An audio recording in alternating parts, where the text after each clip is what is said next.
Recording in progress. Recording in progress.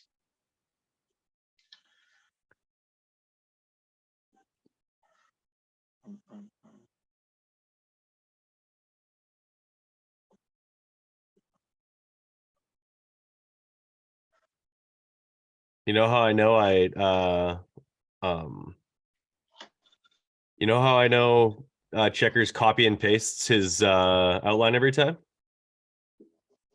This is the third week where at the very top it says Indianapolis pregame show. Oh yeah. Well, it's like when I send out my our draft league updates, a lot of time I forget to change it and it says the week before. It's all good.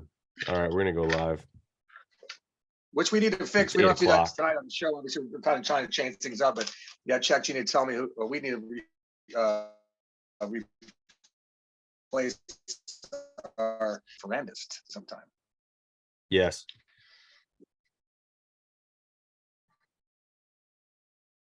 And then at some point, I probably have to replace Colt because he ain't coming back. No. All right.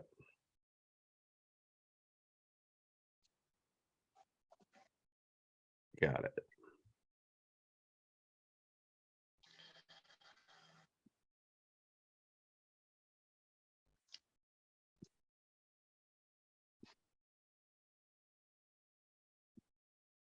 Welcome to the Big MX Radio Supercross preview show, pregame show with me, your host, Brad Gebhart. Thank you so much for watching, letting some people file in here on the YouTube live. Like I said, I am your host, Brad Gebhart. With me on the line, the usual suspects. We've had them on the show a number of times before. He leaves without a trace. He came here tonight to get on Denny's case. Chris Riesenberg from airwheeliesonly.com as well as Racetech. What is going on, Checkers? I'm just excited to get back to the West Coast. It seems like forever since we've seen those guys. So I had to refresh my memory a little bit, and I'm guessing that we'll get into some conversations tonight that you guys will point some stuff out that I also didn't remember. So it should be a really fun show tonight. I'm looking forward to it. He got himself a brand new haircut, but it does seem like he lost a bet in the process. Denny Stevenson, welcome back to the show. Hello, my friends. Excited to be here. Always enjoy you two's company. Always enjoy talking to you two, bringing a new, fresh style to our pregame. Seattle, like Checker said, we're going West Coast, and tons of stuff to talk about. From the East last week to Plessinger to Detroit to, man, what Supercross is the shit, and we love it, and we are cracking it right now. Absolutely. We're going to take a look back. We're going to look forward to the race. But before that, we need to do the Racetech Rapid Recap. And before we do that, we need to have a little sponsor read from our friends over at Racetech. When you're a top five Supercross guy, when a top five Supercross guy believes so much in the product that he races with, he turns that into a business after racing. It must be that good.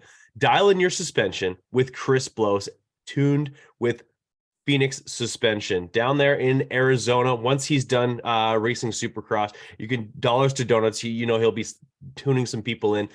So check out Phoenix suspension online, as well as all the things that Racetech has to offer. And just so you know, every time that he works on suspension, he always uses Racetech gold valves and settings. And now Checkers from Racetech.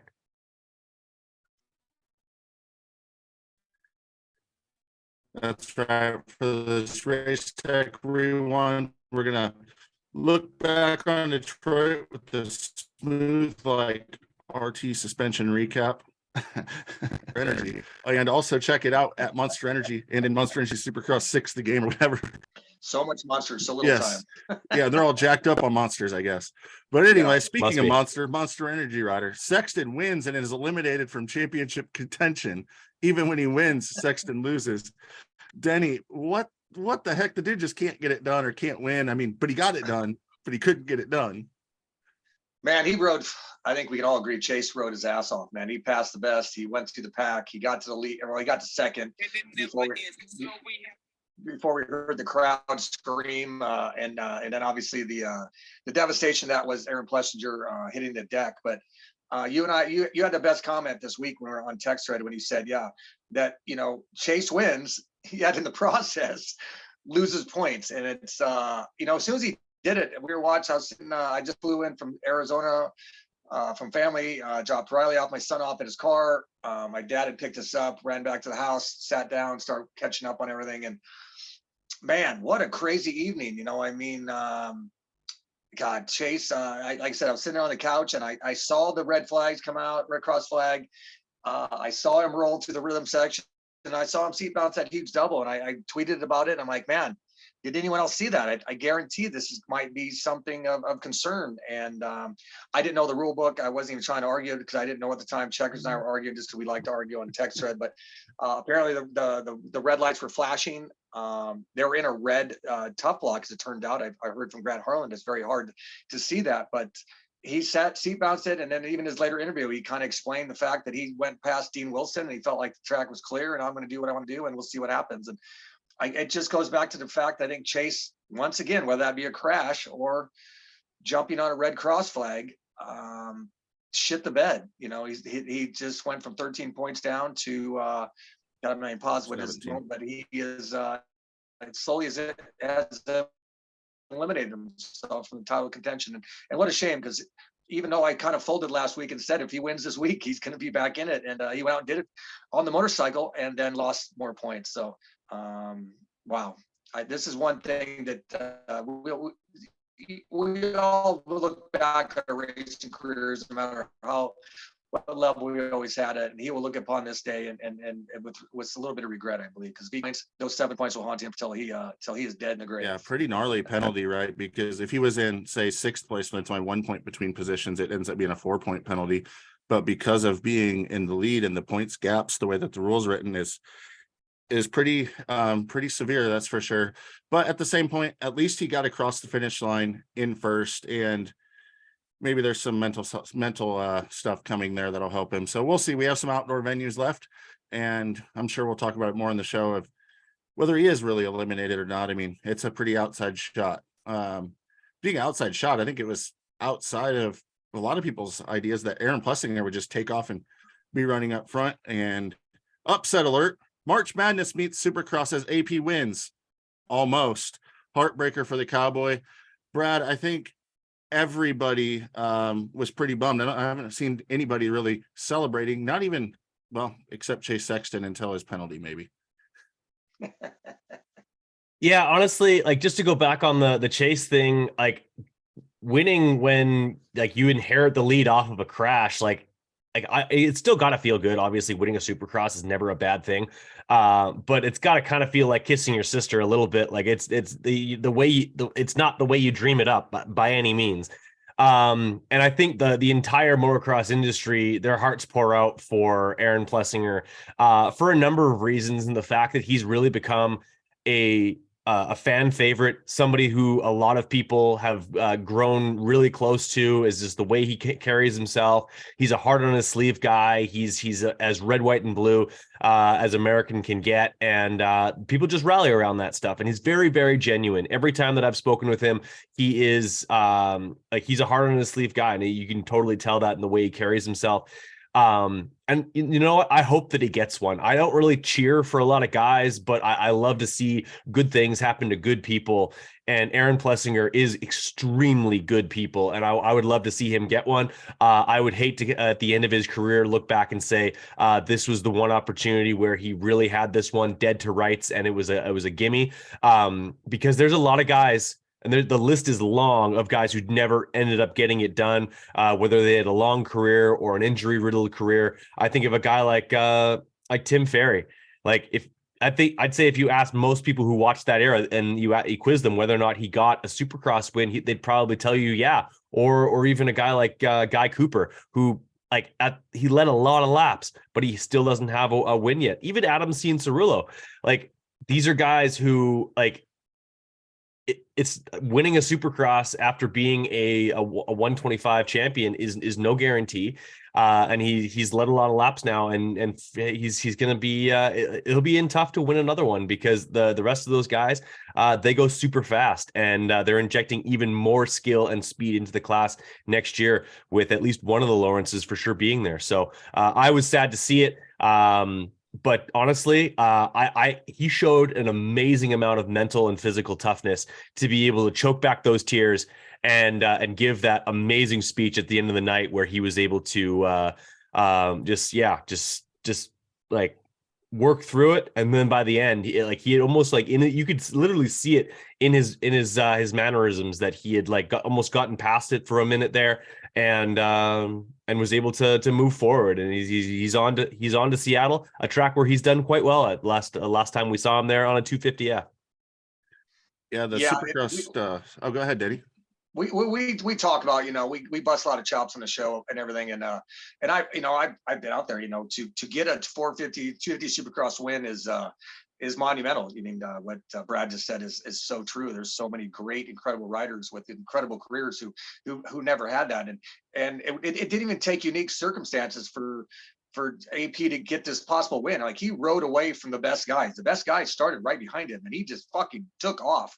And to listen to him explain the fact that he seat bounced every time to that inside rut over that jump, and then that lap for some reason decided to stand up. And the simple grabbing of the foot off the foot peg, I think we've all dealt with it, whether you're a local rider at every size bike. I think we've all kind of seen that and had to deal with it. So very well said, Brad. Yeah, it's something that I think he can rebound from, because again, it was not a unique circumstance that he pissed away. Like, he proved he had the speed, proved he had the skill, he wheelied away from the best guys, and I'm excited to see how he rebounds here in Seattle. So well done, Brad. Exactly.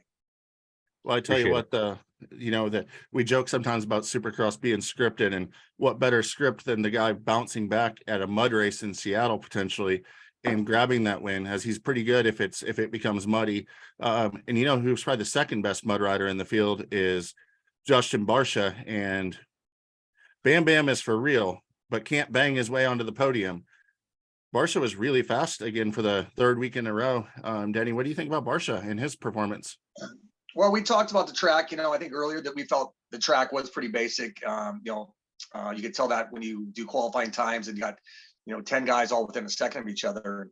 We really weren't sure how that thing was going to play out. But, I remember an old track, I think 2017, maybe it was Minneapolis, where the track's, pretty similar. So, but in the end, it makes very good racing, as we saw in this last weekend. It was crazy to see the fact that, we saw Eli move to the front, and then we saw Bam move the front, and we saw Webb move the front, and then the littlest thing of somebody get moved out of the way, let like a freight train of 2 or 3 guys back past you, and then you have to start all over. And I think that was a big thing that allowed Aaron to get away as well, because he was out front, run his own lap times, while the best in the crowd as well were battling each other. They were moving each other out of the way, making mistakes, protecting each other's inside lines. And I think when we thought Eli got to second, up past there, that he was going to be good. We thought. Then Bam got up there, and they just kept kind of moving each other out of the way. And little we know that Cooper Webb, man, the machine that he is, he's the one who became the cream of the crop. Well, obviously Chase had, but after the penalty, it was Cooper Webb who left there with the most points, with 23 points. And the guy's a machine. Tomac's only 3 points back now, and I think we're down to a 2-rider battle. But little do we know that such a basic track was going to provide such a great night of racing. Yeah, I mean, I still don't like the type of racing that the track presents, because it's really just waiting for mistakes, and it's kind of a freight train. Luckily, we just had some exciting stuff going on in the main events because of riders making mistakes and that side of things to really mix things up. But I mean, those first few heat races, especially, it was definitely a freight train around it. But it just goes to show how exciting Supercross is in general, and like the storylines are in general, that even on a track that maybe doesn't provide a lot of passing options, there still was good. It was exciting. It was great entertainment. So, I mean, all the way down to the end there in the 250 class, like they did a good job of showing that storyline as well, of the top 5 and the fading blows thing. And we'll get to that, I'm sure.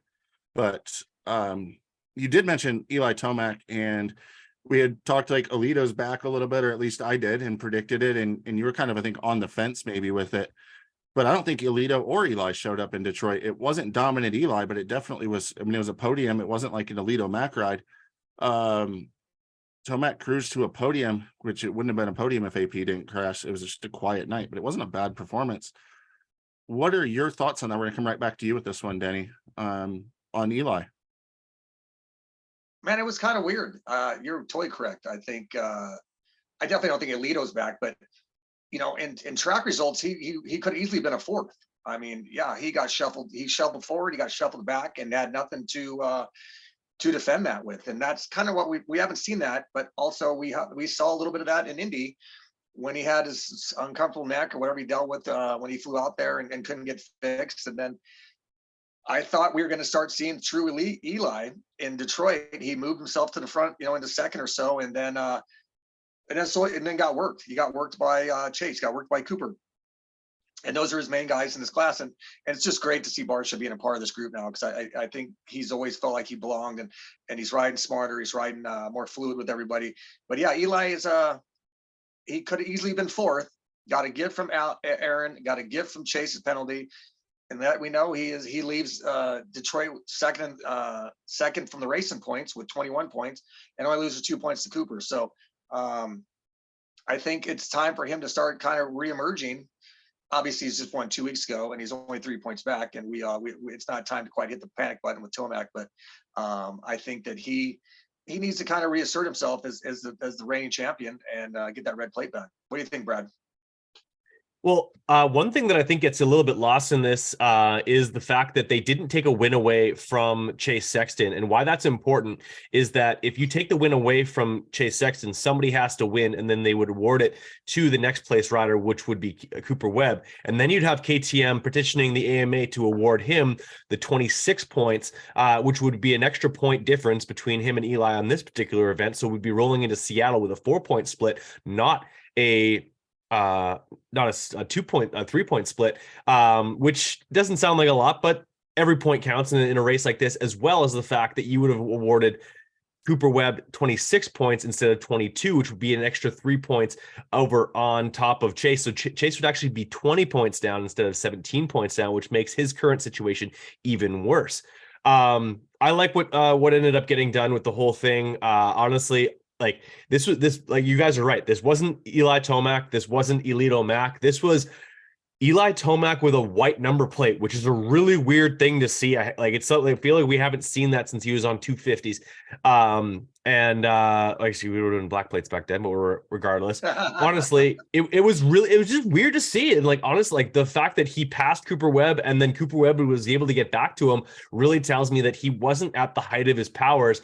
But it wasn't one of those weirdo eighth place rides that we've seen him have in the past. So I think what we really saw was the best that he had on that particular night, which wasn't 100% Eli, but he was still able to sort of mitigate the damages, move forward. And I don't think Eli Tomac is worried about being 3 points down whatsoever. You can nullify that in one great weekend at the track. And we all know that he is damn good at a place like Seattle, where he's going to get a good start. He's going to be able to put the bike where he wants to put it. And I'm pretty optimistic about him being able to bounce back at Seattle. And then this other place called Glendale, Arizona, where he is an absolute god.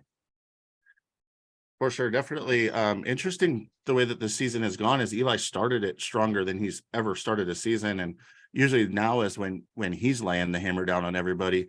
And he's still in this thing, absolutely in it. And those guys better watch out, because as soon as they think they're getting comfortable, we're going to Seattle, where he's also really good. And then we're also going to a speedway, which he's proved good.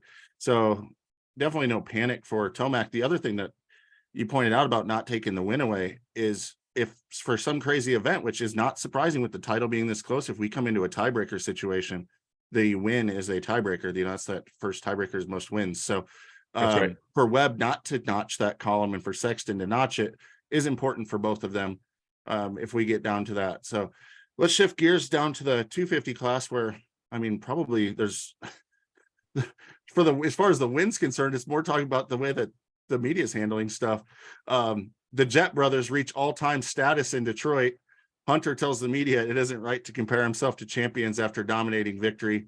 There's one champion between the two of them. It may have been the worst performance ever from Dan Hubbard, and I'm very hard on him anyways. Between the Jett brothers like comments, I feel bad for Dan. Well, he might be a very, very nice person, but he's very, very nice. I wish he was better. That question to Hunter to start the press conference was absolutely disgusting and terrible. But anyways, one of you guys can take it away. I have it set up for you, Brad, but telling Hunter he's one of the best ever without a title is unreal. That's ludicrous. So absolutely. He's got 2 more wins than I do. Yeah, he has 2 more wins than Denny does, and honestly, he would basically have to win out the rest of the year and then still have a decent year next year in order to pass James for all-time wins. And for all intents and purposes, James probably should have had 3 titles, not 2, including 1 year, which happened to be a perfect season. And let's also not forget the fact that Ricky Carmichael only has 1 title in that class because he decided to only race that series for 2 years.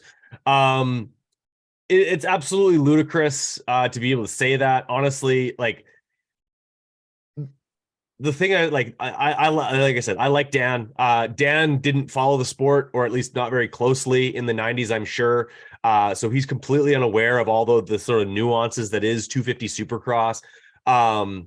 And I think that's his effort to sort of like just hype everything up. And that's something that like the Supercross, that's so on brand for them to promote first and foremost the cool things that are happening right now. And do they cross the line on some of that stuff sometimes? Absolutely. But at the same time, that's why they call it a race promoter. A promoter is they have to promote what's going on right now, as well as like the whole circus around it. By no means was that an accurate statement by him, and I'm sure if he had another chance to go about that, he wouldn't say it that way. I think sometimes like even like it's kind of blows my mind that like even guys like Jett and Hunter, it's gotten to the point where like the media, or in this case Feld, the promoter, is like kind of blowing so much smoke up their ass that they themselves are like, hey, that's enough. It's getting hot in here. If you're going to do all that, like, I can't even imagine what they would have been saying about Denny during his illustrious 1990 season, where he just looked like he was on top of the world. He would have been the next Jeff Stanton or something along those lines, or the next RJ, because at that in 90, Jeff Stanton wasn't even Jeff Stanton yet, really. Yeah, kind of it was a misplaced comment. Like the Lawrence brothers, they're awesome. They're also still in the 250 class, and they're not even out of it yet. So I'm not placing any crowns on their heads just yet, given the fact that we if you've been paying attention to the sport in the last 30 years, you've seen a lot of really impressive performances in that class over the years. But yeah, it sort of is what it is.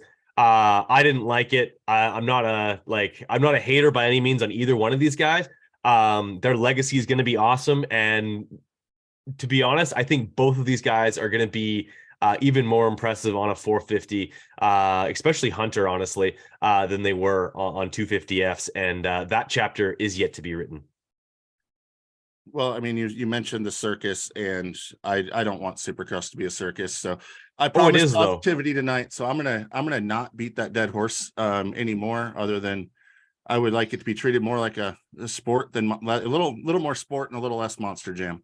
Is what I would personally prefer, but maybe I'm wrong. So we'll move on. We'll move on to another controversial topic. How about that? But I don't have to touch it. I'll let Denny handle it. Old Dog gets tricked in the Big D. Smith only gets treated to defeat by Deegan. Denny, what is your take on this whole thing? I know what it is, and for once, I think we really completely agree on a very controversial topic. Well, I'll give you 100% credit on Jordan Smith, and I'll give you 100% credit on Chris Lewis. I think you've, we love to argue and banter and stuff, but we love the sport and we love to make predictions. And you made 2 fantastic ones. And I think we're all completely shocked when Jordan Smith got the star ride. It was something out of the blue that I don't think any of us really thought was going to happen or was deserved. But then once I saw the season playing out, I really thought Jordan was going to turn things around. He'd gotten on a very much different brand. He got away from the Millsap training facilities down in Florida at the goat farm with Star, riding with all these guys. And I thought, okay, we're going to see a switch being flipped by Jordan Smith. He's on the number one team to be on for a 2D rider. And you just were adamant.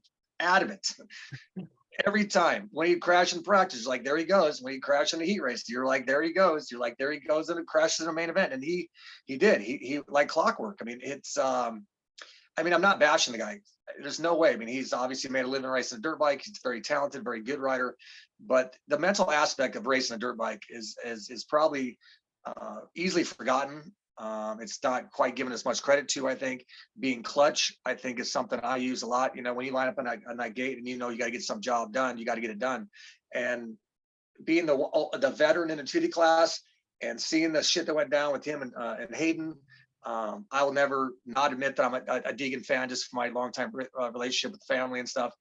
But it was definitely outrageous, the heat race when we were watching. I think we all sat there on our couch and went, what the hell's going on here? The two definitely had some type of history going on. It was playing out in front of us on live television that we did not know about.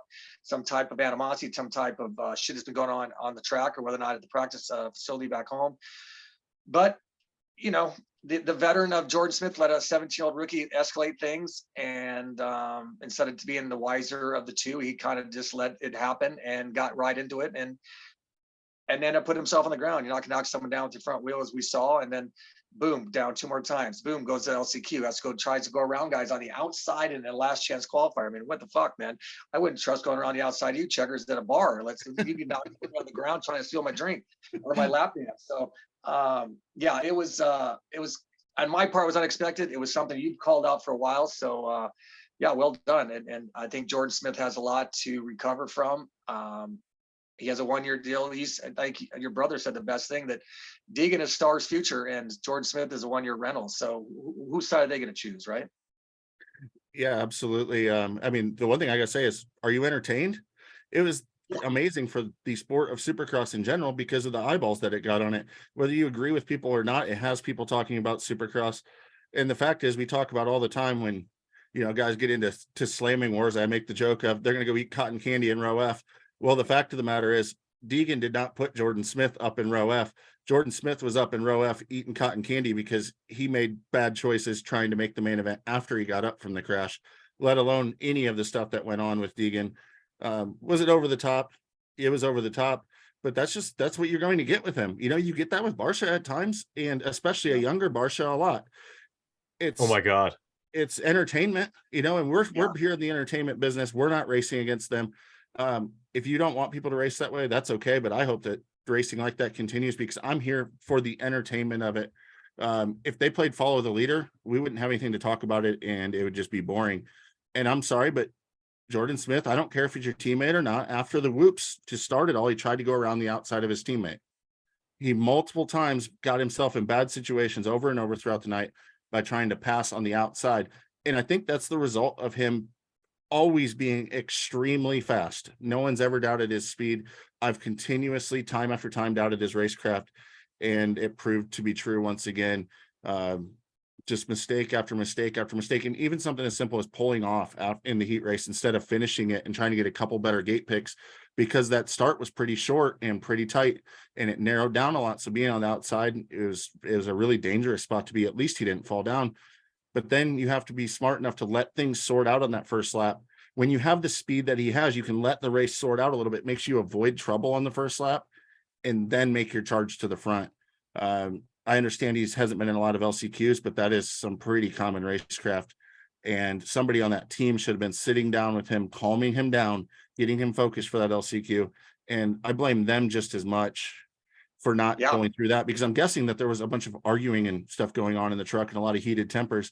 So instead of regrouping mentally for it, he's sitting here getting himself more amped up. So, and he was simply, like you said, he was 3 seconds lap faster than those guys in the last chance qualifier. I mean, all he had. Oh, he was on rails.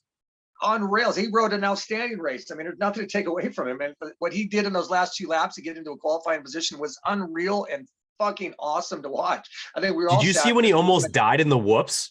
when Oh like man, someone either crashed or like swerved next to him and he like almost caught them. Like he could have died a million deaths during that all LCQ. someone had to tell him was like Checker said, like, dude, this is your race, man. Just don't blow it. Settle in. You're way faster than these guys, which he was, and he proved it. But yeah, the mental aspect got the best of him again, and what a shame, because it was, I really thought he was going to be, had a good shot in the main event with his teammates Thrasher and Deegan, and then Checker says the entertainment value, dude. After the race, Deegan was trending on Twitter. I mean, For come 2 on, days. yeah, I mean that's enormous, man, and that is as we've said, and then the stupid questions that were asked of him after the fact in the press conference. I've said it again, I'll say it again as well, that Deegan does not need Moto Media. He's fine. They need him far more than he needs them, and the stupid questions should cease. Well, I mean, here's the thing. I don't think it's the smartest move as far as trying to win a championship. And I mean, Carmichael is really famous for always saying that. And McGrath was actually even more famous. He's like, I tried not to start wars with guys, and I wanted to be their buddies so that I didn't have to deal with that stuff. But so far in Deegan's career, I've watched him come up since he was on 50s. He's raced like that. He's raced really aggressive. He's raced like he's the alpha and pushed people around. And I haven't really ever seen it bite him back yet. Does he do that to somebody like Hunter Lawrence? And Hunter is very good at that as well, and very capable of matching him speed and talent wise. Does he maybe get him back? I don't know. We'll have to wait and see if it comes back to bite him. He's not making any friends, but what he is doing is asserting himself that he's not going to be pushed around. He's going to race you hard. Doesn't care what color motorcycle you're on. Doesn't care what name is on the back of your jersey. And we'll see where that holds for the future for Haiden Deegan. It's maybe not the best way to win a title, but again, just like I said, I am all for it because it keeps me entertained and youthful exuberance. We can never have enough of it. yeah, absolutely. And speaking of never changing, zombies never die, and neither does the jabbing between Denny and I. The opposite side of youthful exuberance is Chris Blows. Right. Grandpa Blows and Denny and I jabbing. Blows finally gets the top 5 that we've talked about. I have to gloat about it for a second because, well, let's just say that Denny very passionately didn't think he was going to get it done, and I very passionately thought he was. Pretty ridiculous. He turned pro in 2005, so he's been pro for 19 years. Meaning, I mean, Deegan was Deegan even born? No, he was not even born. I put in my notes that he was in diapers when Blows got his first top 5, but Deegan wasn't even born yet when he turned pro. No.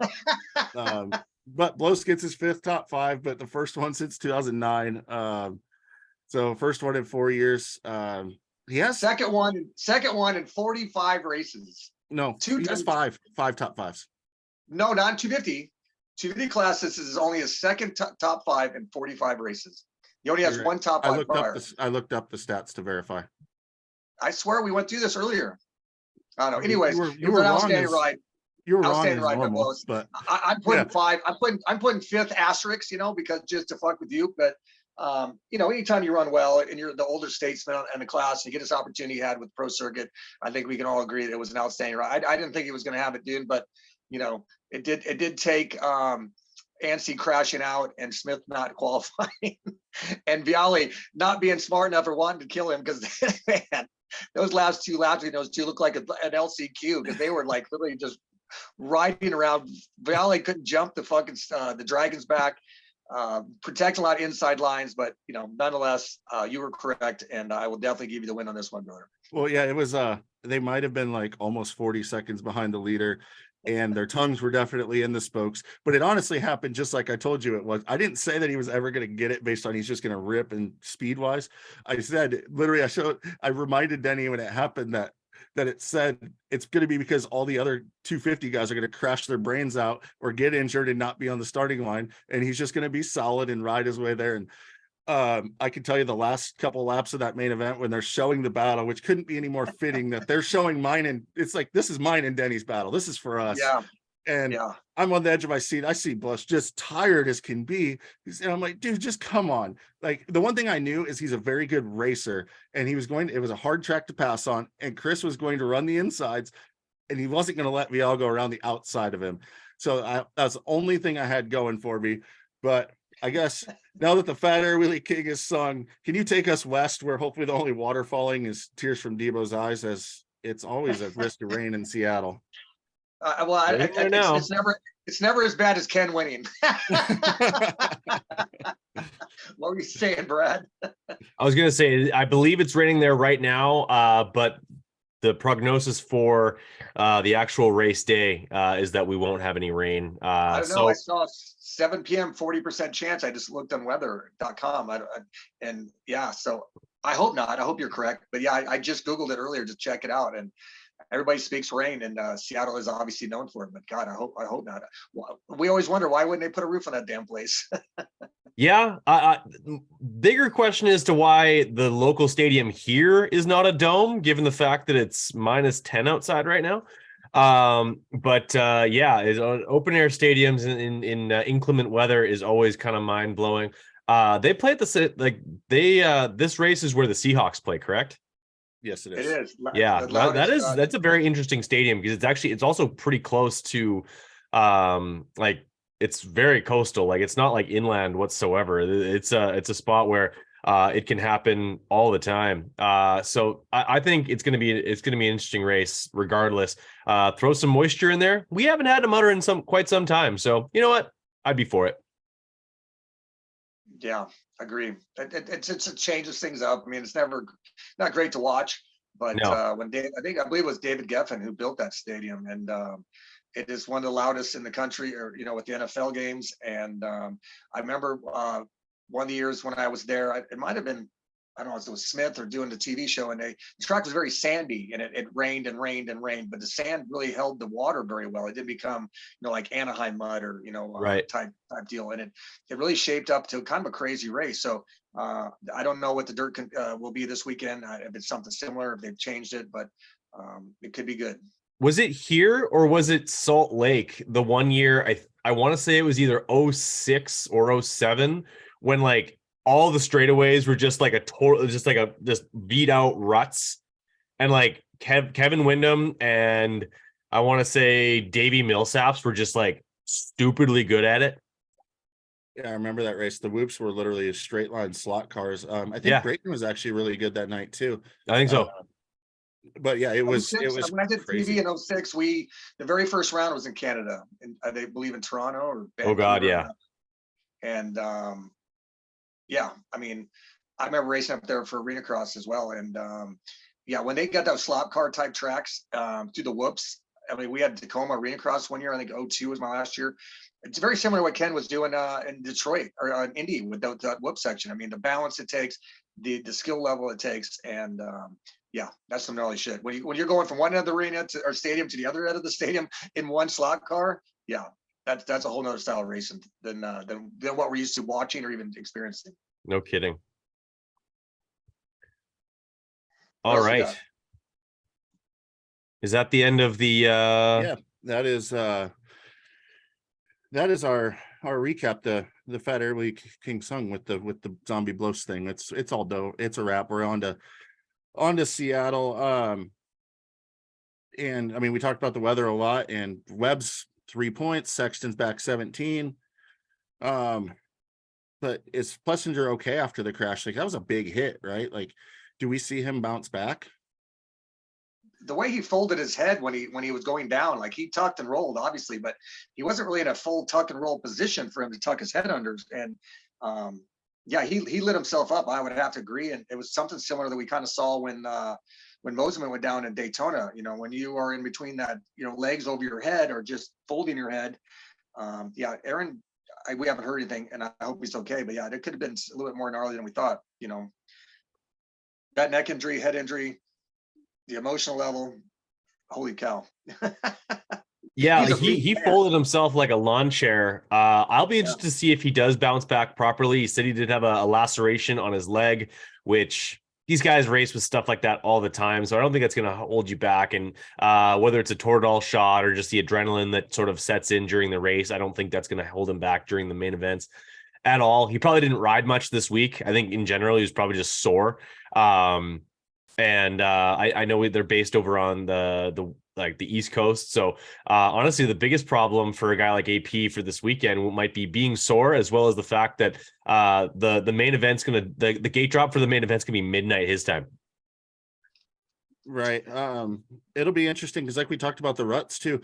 The last time we were on a super ruddy track, remember the Kickstart Kenny RM Army took home the win over in Indianapolis. But this is usually a different type of ruddy track where Indy's really, really sticky. The Seattle ruts, typically it's more of like a sandy, loamy dirt, and it kind of blows out a little bit and they're deeper and wider. So do we see Roxon do really well on the technical track again, or is it still just kind of inconsistent Kenny no matter what? Denny, what do you think on that?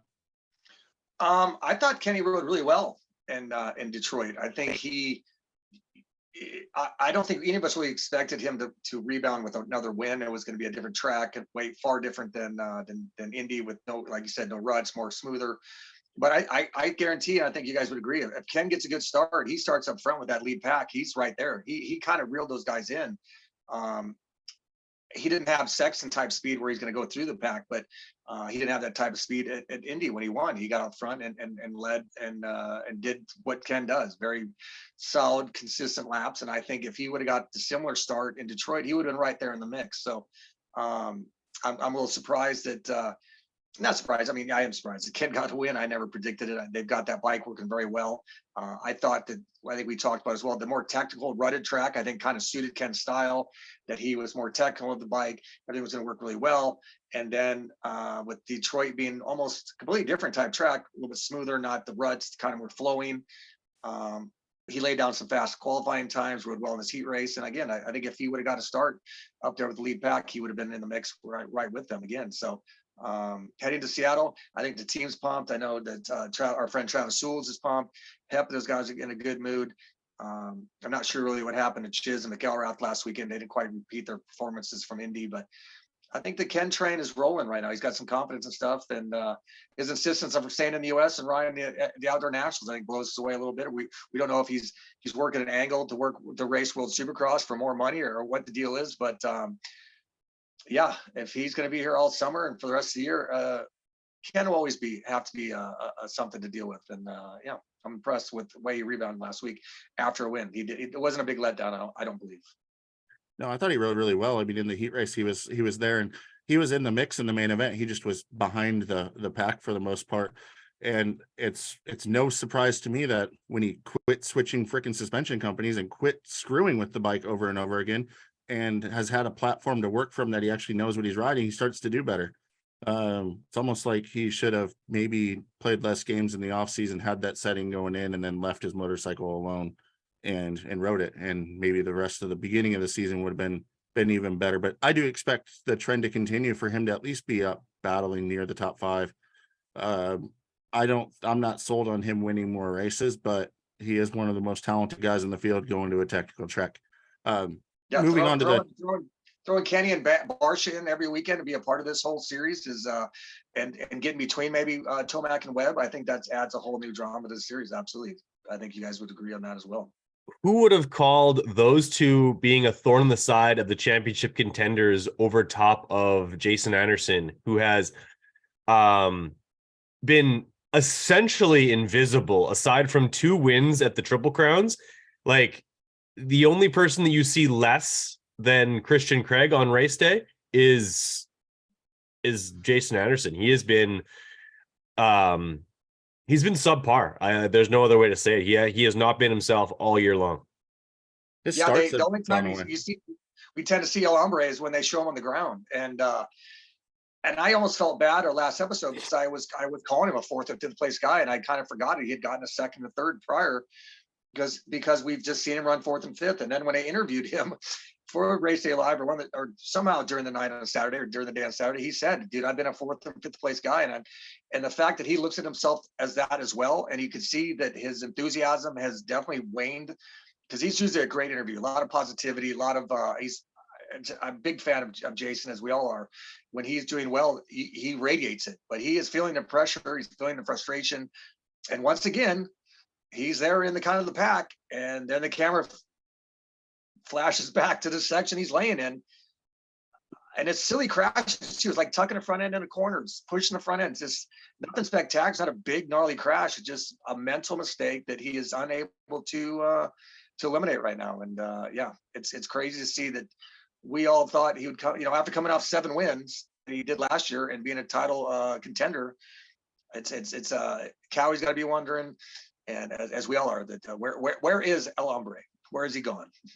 Well, interestingly enough, though, for one, his starts have gone away. He was a great starter last year. He was at the front of the field a lot, but also it has to bring into question a little bit the move to New Mexico and out of California and out of having Brock Tickle with him day in and day out, babysitting him maybe a little bit.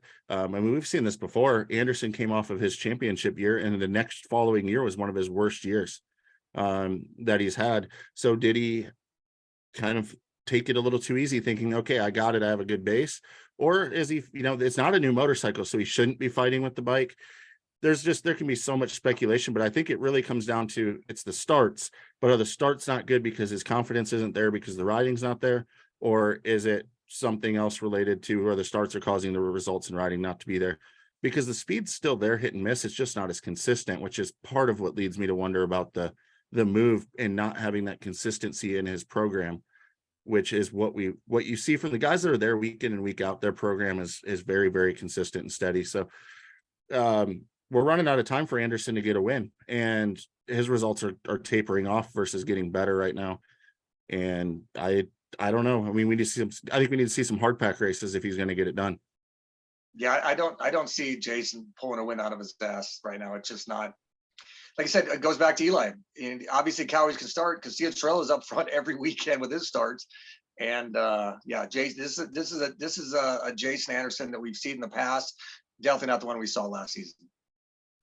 Yep, absolutely. And I'm sure we'll dive into some more of that when we get to our versus challenge questions. And I know that I have some stuff set up for the 250 class, but we have some really cool storylines there. Don't worry. I'm sure we'll hear plenty about Jett and more Jett, and Jett will be crammed down our throats a lot on Saturday night. But it will be interesting to see. RJ Hampshire is back healthy now. He had that 450 race to kind of boost his confidence maybe a little bit too. And maybe he'll come back down thinking, well, I've raced with the big dogs now, you guys are nothing. And then McAdoo also should be back healthy after his huge crash that he had at A2 that he soldiered himself through. I don't think either of those guys are really in title contention unless things go catastrophically wrong for Jett, but maybe they'll at least be able to give him a little bit more challenge. Brad, anything else you want to add on Seattle before I go to last year's results? No, I think we've just about covered it, guys. Like, this is going to be a really technical racetrack, and what I really hope it does, I hope it drops the speeds a little bit and has these guys just in each other's back pocket and allows for some good racing. Absolutely. So I took a peek back and looked at last year's results, and Tomac won, and then Barsha was fifth, but the rest of the top five don't even matter, don't even be talked about because they weren't going to be at the race. So there's nothing to really cover with last year's results. So I figured we go a little further back in history. And Denny, can you tell me the story about the Rent to Denny Seattle Smooth Tour? Because that's one of my favorite all-time stories. Wow. Yeah. My longtime friend Steve Mathis had been discussing it on the Pulp Show, and Moser had decided to take him up on it. Him and the rest of the crew up there in Seattle decided to Buell, and they decided, yeah, we're gonna fly Debo into Seattle. And then actually, I don't think I even flew into Seattle. I flew into another city, and they picked me up in or something. They picked me up in a station wagon. It's got Debo rental on the rear window. They handed me a T-shirt, and then they proceeded to try and take turns to drink me under the table. Obviously, alcohol has been a fun and exciting game for me over the years. That's great. Sometimes more problems than good, but they tried to one at a time drink me on the table, and I basically had to drink four of them under the table, and it got a little chaotic. So as I said, when you want to bring Debo to a party and you want to act like it's a party, you're going to get the party. But yeah, it was a great experience. I mean, his dad was a trooper. It was pretty chaotic on my part, and I always apologized. And they're great sports of it. And I talked to them today, and I consider them family from that. We've all survived that weekend, and I'm pretty sure that at the end of that they were willing to drive me out to some Washington desert and bury me in the sand somewhere just to end it. But yeah, I ran into chicken like on Saturday night. I missed the race. It was pure chaos. There's no shame to my game of that. And I definitely I think I yelled at Kenny Watson and getting passes at one time because he fired Josh Hill. So it was pure chaos at the best. And I always joke with them like, hey man, we need like a redemption weekend sometime. And but yeah, the Rena Debo, I think it was 2017, I believe. Yeah, that was next level. So kudos to them for having me, and I'm just happy I survived. Once again, but were you entertained is all you needed to tell them. That's all you need, man. They got what they wanted, you know. Let's be honest. They invested in an experiment and experience, and they got the full experience. I've been down that road a few times, and thankfully our Loretta's trip was much less entertaining, but just as much fun. It was too fucking hot down there, man. Jesus Christ. It was miserable. Someone just asked me about that. I was talking with your Jen's friend, Elizabeth. She's like, wanted to go hang out at Loretta's. And I'm like, it is so hot and so miserable. I don't think you want to experience that. I had a great time hanging out with Chex and Jen and everybody, but man, when you're sweating out a t-shirt by 8 a.m., that's just too much. Yeah, when it was too hot to even hang out at the beer tent, then you know that it was way too hot. Yeah. And Biden, and our friend Matt Biden's going back. What is he thinking? And he's riding. That's the worst part. The riding part is really miserable. Sit in gear and ride that track. Yeah, I'll leave that to the kids. I'll be sitting in front of a fan trying not to die all week under the tent. But, I'll never forget. I went up to Kevin Windham during one of the races, and he's standing there with his full beard, and he looks at me, he goes, Denny, I'm Kevin Windham. I'm like, well, it took me a second with the beard, but I know who you are, Kevin. And then we stood with him, and we ran into Ivan Tedesco, and we're bullshitting. And me and Kevin are just soaking our t-shirts. And Ivan, being your favorite rider and Mr. GQ Vanity Fair, like he doesn't even have a bead of sweat. His beard is perfect. His hair is perfect. Yeah, I thought it's like, man, it's good to be young, you kid. It's the Mexican blood. Yeah, absolutely. Built for that. He probably had a hoodie on in his back pocket. That's too fun. All right, guys, it's time to move on to our next segment brought to you by MXD360.com. This is Denny's specialty. It's the Dash for Cash, and you can sign up to win the Kings gear. It is not too late. I'm sure you could probably still amass enough points to pass me in the Big MX Radio League. If you make a team, DM me your team name, and you're probably without even playing, you probably have more points than me. But we're actually going to get into that a little bit later on. But it's time for the Dash for Cash. This is Denny Stevenson's absolute bread and butter when he raced all those arena cross races. Yeah, the championships were more of a Budman thing. With the Dash for Cash, that is right up to Denny's alley. And if you're not playing MX360.com just yet, you need to. It is such a fun game. Go check it out, guys. You will not be disappointed unless you're like me and make extremely bad picks. But this is where we get the whole shot and sprint questions, just like the King. That was his deal. You'd get the whole shot, sprint for 10 laps, and then just collect those big old Honda checks, or sometimes it was Yamaha checks, and every so often it was a Suzuki check. But Debo, are you ready for these questions where you have to get the whole shot and sprint away? Let's do it. What do you got? All right. Debo, can one of the West Coast riders beat Jett Lawrence in Seattle? Yeah, I think we can all agree. I think the only person that's going to beat Jett is Jett. You know, Cameron's riding well. He still can't. He can't break the Hampshire second place that RJ's been laying down. Jett seems to be the fact that he has realized that, you know, riding 85-90% is all he needs, and is what he's been doing. I think he's obviously head and shoulders of the head of the pack right now, and either Cam or RJ are going to need a mistake from Jett to get a win, which we've seen. He made a mistake in the Triple Crown, didn't get the overall. But if Jett can stay off the ground, it's his race to lose. Certainly, and over the next few weeks, and there is a couple of weeks off in there, he'll make his own bid for being the greatest 250 racer of all time. Not even going to go there right now. All right, Checkers, if you were one of the 35, 45 Supercross privateers, would you be loading up the truck and heading off to Seattle? If I'm not based on the West Coast, that drive that they're going to be doing right now from Detroit to Seattle is like 2,300 miles. There's a good chance that it's going to rain and be muddy, and you're going to destroy your motorcycle. Yeah, you're going to catch me heading down to the Little Rock, Arkansas Arena Cross, and then next weekend's an off weekend, so I'm going to hit up the Louisville Arena Cross. I'm going to, probably make the main events there, put some money in my pocket versus spending a bunch of money. Unless I'm one of the guys that, has my bike in a transport service and I'm flying in, then absolutely you'd catch me there. But other than that, you're going to catch me doing those. And then I'm going to miss Phoenix, I guess, because I'm not going to drive all the way out for one race for that. So I guess I'm going to hit up the old Riverside Raceway for the Iowa State Championship Pro-Am and make some money. Okay, maybe I'm kidding about that unless you're local to there. But I'm going to hang out and find a local race or regroup for a week and see you in Atlanta. I'm not going on that trip back and forth across the country unless I have somebody else hauling my bike and I'm flying in, because it's also just mentally taxing on you driving that long. You get so far out of your routine and stuff. And it's, I would say, for what if you're not West Coast based and having to stay out there and stuff. So see you in Atlanta. Seattle's a long fucking ways away. I remember being in Southern California in 1988 and going up to race, I think the 250 class at the time, because I was riding 125 East.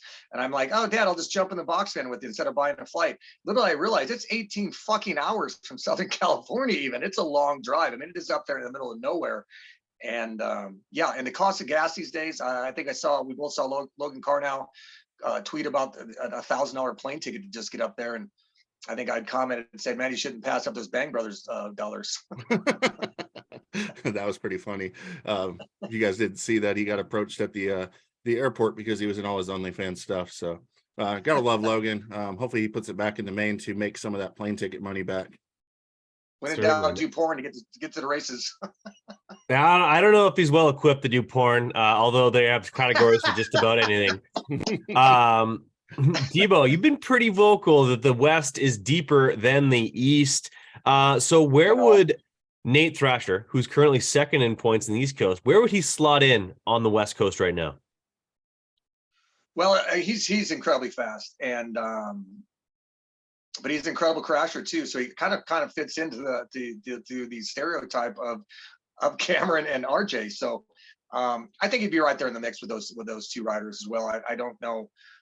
He obviously hasn't really beat Hunter straight up yet. We argued about this the other week. I think Hunter has everything he needs to battle his brother Jett right now in Supercross. Their statistics are almost identical. I think I sent a text the other day that he has one more podium than his brother, but yet one less championship. I think Thrasher could be right in there with the other two guys. It's been a crazy 2D season. So many injuries already, as we've talked about. With Shimoda, Hammaker, obviously. But I think Thrasher could be totally in the mix with Cam and RJ and crashing just as spectacularly as they've proven time and time again as they do. Yeah, both 250 titles right now are all but wrapped up, and it's actually kind of sad. Like, there's still good racing, and thanks to Deegan, taking double look backs and slamming his teammates, we have something to talk about. But aside from that, like, the actual results, like week to week, have been maybe the most irrelevant results we've ever seen in that class. Like we're having to build up the drama and talk about the battle for fifth and sixth or second and third, because it's the Lawrence brothers are so head and shoulders above everybody else that it is pretty ridiculous. Checkers. Absolutely. Enzo Lopes has been really impressive on a support team on the West Coast that I think that you all agree is deeper now. Max Anstey has been surprising on the East Coast, but which one of them has actually been better? Yes, Denny, I did agree with you that the West is deeper at this point, by the way. You have Enzo sixth in points. He doesn't have a podium. He has one top five. But again, he's racing what I would think is a little deeper field. But Max has been really, really good. And other than his 22nd, which dropped him down to fifth in points, he has 3 podiums and has been in the top 5 every single race. And weaker coast or not, Anstey, in my opinion, has more consistently been there in the main events. Lopes is a lot younger, though, and hasn't quite figured out the racing stuff. I think Lopes has a lot higher ceiling, and he's continuing to build and doing great. But right now, this year, Max is better and doing better.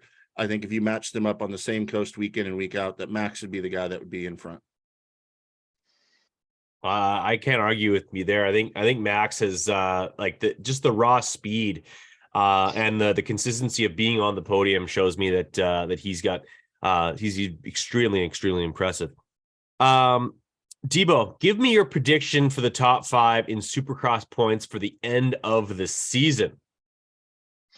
I'd posted something earlier this week, or just even maybe today. I'm so excited to see this points battle go down between Cooper and Eli. I think this is going to be something we saw, which with Eli and Ryan Dungey, two of the best racecraft people in the sport right now, between Webb and Tomac. And these two, I think this is going to carry to the last round of Salt Lake City. I'm still a Tomac fan and think he's going to repeat, but man, Webb has been blowing my mind at how consistent he's been, how just resilient he's been. The fucker just is a badass. He knows how to race. He knows how to win titles, and he does it so just under the radar. I mean, who would have thought he was the guy that came out in second or with the most points in last weekend? I don't think, if you even look back at the race, you wouldn't even consider that. But Webb is a beast. Eli's a beast, and I'm really looking forward to see how this thing turns out. I think Sexton's going to keep knocking out solid results. I think he's out of the title hunt. You don't make up these type of points on two riders like Webb and Tomac. I think Kenny's going to keep getting better, doing this thing. I think Barsha is going to end up passing Anderson. I think Barsha is actually going to catch Roxon. So I can see it I'm going Tomac, Webb, Sexton, not too far. But I think Sexton's going to catch those guys in points, but he's just not to make it enough of a battle. But I can see him in winning the finale, but yet Webb and Tomac being so concerned about each other that they let Sexton run away with it while they kind of fuck with each other and deal with lappers, as we saw in Vegas that 1 year. And then I see Roxon getting passed by Barsha, but I see Barsha, Bam in fourth, and then Kenny in fifth. And that's a fantastic year on that Suzuki. I don't think we ever thought that. And then Barsha is always been a top five guy. I think we're just seeing some more flashes of brilliance we've seen from him lately. I like it. Checkers. I hear that Race Tech Gold Valves are 100% guaranteed to exceed even your highest expectations. So give me 3 things that have exceeded your expectation in the 450 class this year. Yes, that is true. They are 100% guaranteed. And it's almost like the marketing guy for Race Tech wrote this script with all the Race Tech Gold Valves mentions in there. Can we give one of these away? Yeah, we can give one away for sure. You have to figure out I answer the question while I'm doing that. You're going to figure out how you want to give it away, or if it's going to be just somebody random that tweets us or something like that, if you want to ask a question or something. But as far as who's exceeded my expectations, or things that have exceeded my expectations in the 450 class, I had very, very low expectations for Ken Roxon and the Suzuki. So the HEP team 100% is at the top of that list. Kenny getting a win was really, really cool in the podium. I'm also surprised that Chiz really hasn't been chizzing. I saw a video of him last week trying to go for a pass around 2 guys at the end of the whoops, absolutely lawn darting himself, cleaning out both of them, running his teammate off the track and then cleaning himself out. Like, holy crap, that is not Kyle Chisholm. He needs to settle down. He's getting a little too much Kenny's energy. And then I was hoping that destroyed my fantasy team. Yeah, and hopefully Souls is doing all right. Hopefully he made his way back from the island, because I'm sure he heavily celebrated their victory. But he might still be there. Yeah, he might still be on the island. The other thing is the Justins. I snuck 2 into 1 here. Barsha's speed as of lately, I don't ever really put him as a speed guy. His whole career, even when he is winning, he's a good starter and a good racer. But he's had some serious times where he's the fastest guy in the racetrack lately, which is awesome. And then also Justin Hill. I didn't have much expectations for him, other than if he was making main events and showing up at every round, I thought would be honestly a reasonably good season for him. And he's clawing himself further and further to the front of the field. It'll be really cool to see how he does here at his hometown race. And then the final one, we sat there during the preseason show and talked about how we thought that Team KTM really didn't have much relevance. And I remember talking about Christian Craig saying he was the fastest guy on days at Baker's factory. And we laughed and said, but who's there? Because we had such low expectations for KTM. And now Cooper Webb has the red plate. AP just dang near won the race, but AP's been good every single round. And he's one of the best guys in the whoops too each week. So those are my 3 guys that are exceeding expectations, just like those Race Tech Gold Valves. All right, so this is what we're gonna do. Real quick, For those who are watching, and we're gonna run this until next week when we do our Hey, live Brad, show. you're totally ignoring Denny. No, I just wanted to say something about the Hill brothers. Fuck's Top sake. 10, both of them, two brothers, top 10 in Supercross. The first time since the Pomeroy brothers, I believe the Pomeroy brothers. God damn it, I don't know. Now I'm Great questioning point it. so far. Fact that Hill brothers top 10, first time two brothers finished top 10 in Supercross in 1972. That's pretty fucking cool. Wow. That's all. That is, That's all I had. Yeah. it's amazing that happened in the first year and then didn't happen for 50 fucking years. Right. Exactly. Yeah. I mean, that's just, I didn't mean to interrupt. That was just a cool fact. And I think we're all Hill brother fans here. And yeah, that's pretty awesome. And obviously the Lawrence brothers will be challenging that here very soon with their records as well. But the fact that Justin and Josh, top 10 last week, 10th and a 7th, first time two brothers done it in 50 years is pretty badass. As if the Stewart brothers never did when Malcolm moved up on a 450. Remember when Malcolm came up and raced a 450 for TLD? Oh, that was outdoors only though. He didn't do it. No, it was it was Daytona. I know it was Daytona because Andrew Short took him out. Oh, well, maybe that's why he didn't get to the top 10. Yeah. The silent Colorado assassin. The smiling assassin. All right. So this is how we're going to give this thing away. This is a free gold valve kit from our friends over at Race Tech. And how we're going to give it away is over the next week until we do our next show. And our next preview show or pregame show is going to be next week, Thursday, not the following week, Thursday, leading into Arizona. We're actually going to do it a week in advance due to some scheduling conflicts for both myself and Checkers. So we're going to give this 1 week. So in the next week, whether you're watching this in archive or you're watching this live right now, what you're going to want to do is you're going to want to plead your case. You have to tag all three of us in your tweet, letting us know why you feel like you need a set of brand new gold valve kit for your suspension to lead you into a brand new season where you're going for that championship or just want to feel more comfortable on your motorcycle. So what you're going to want to do is tweet all three of us, tag all three of us in the tweet. Let us know why you need a gold valve kit for your bike. And we, under some careful consideration, we'll figure out who it is that wins that. And it will be announced in 1 week's time on this show. Sounds good. I like it. I like it. Okay. So now we move on to a segment that used to be brought to you by airwheeliesonly.com, but that URL has actually changed recently to breaktaponly.com, which is, I'm sure, sort of an homage to the science of Supercross this last weekend, where we were given some physics instruction on the gyroscope that is our wheels on dirt bikes. Anyone who's ever grabbed the front or back brake of your motorcycle while you're midair knows all about that. And honestly, I thought that was like the coolest thing you could possibly do back in the day on 85s or whatever. You just like kind of like jump nose high and then just bring the back brake down or hit the back brake and bring it down. How cool Checkers, you don't know anything about that, right? No, see, I go to the moon, and that's just like my scores are going here in this versus challenge questions.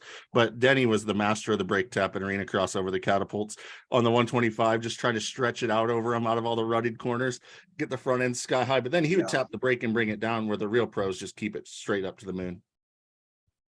Yes, sir. Yes, sir. All right. So this is the versus questions. These are where there are no winners really when it comes into this, just because of the arguing and the yelling and the swearing that happens. But we do keep score right now. Checkers from last week. Checkers was up. They were tied going into last week. So now Checkers is up 13-12. He won 4-3 in the last weekend, which with only 7 questions, it was that one extra win is basically an absolute shit kicking. Denny was hanging his head in shame. It's when he wasn't actually very active on our group chat, as he was sobbing uncontrollably for the majority of the week, which is understandable whenever you get your ass handed to you like that in a game like this, where he takes a lot of pride. But We'll try and right some wrongs and move in the right direction. And that's why when he loses, and it happens so often, we actually let him sort of lead things off. And that's who's going to go to first here on our first versus question. We got two guys kind of making their debut into the series.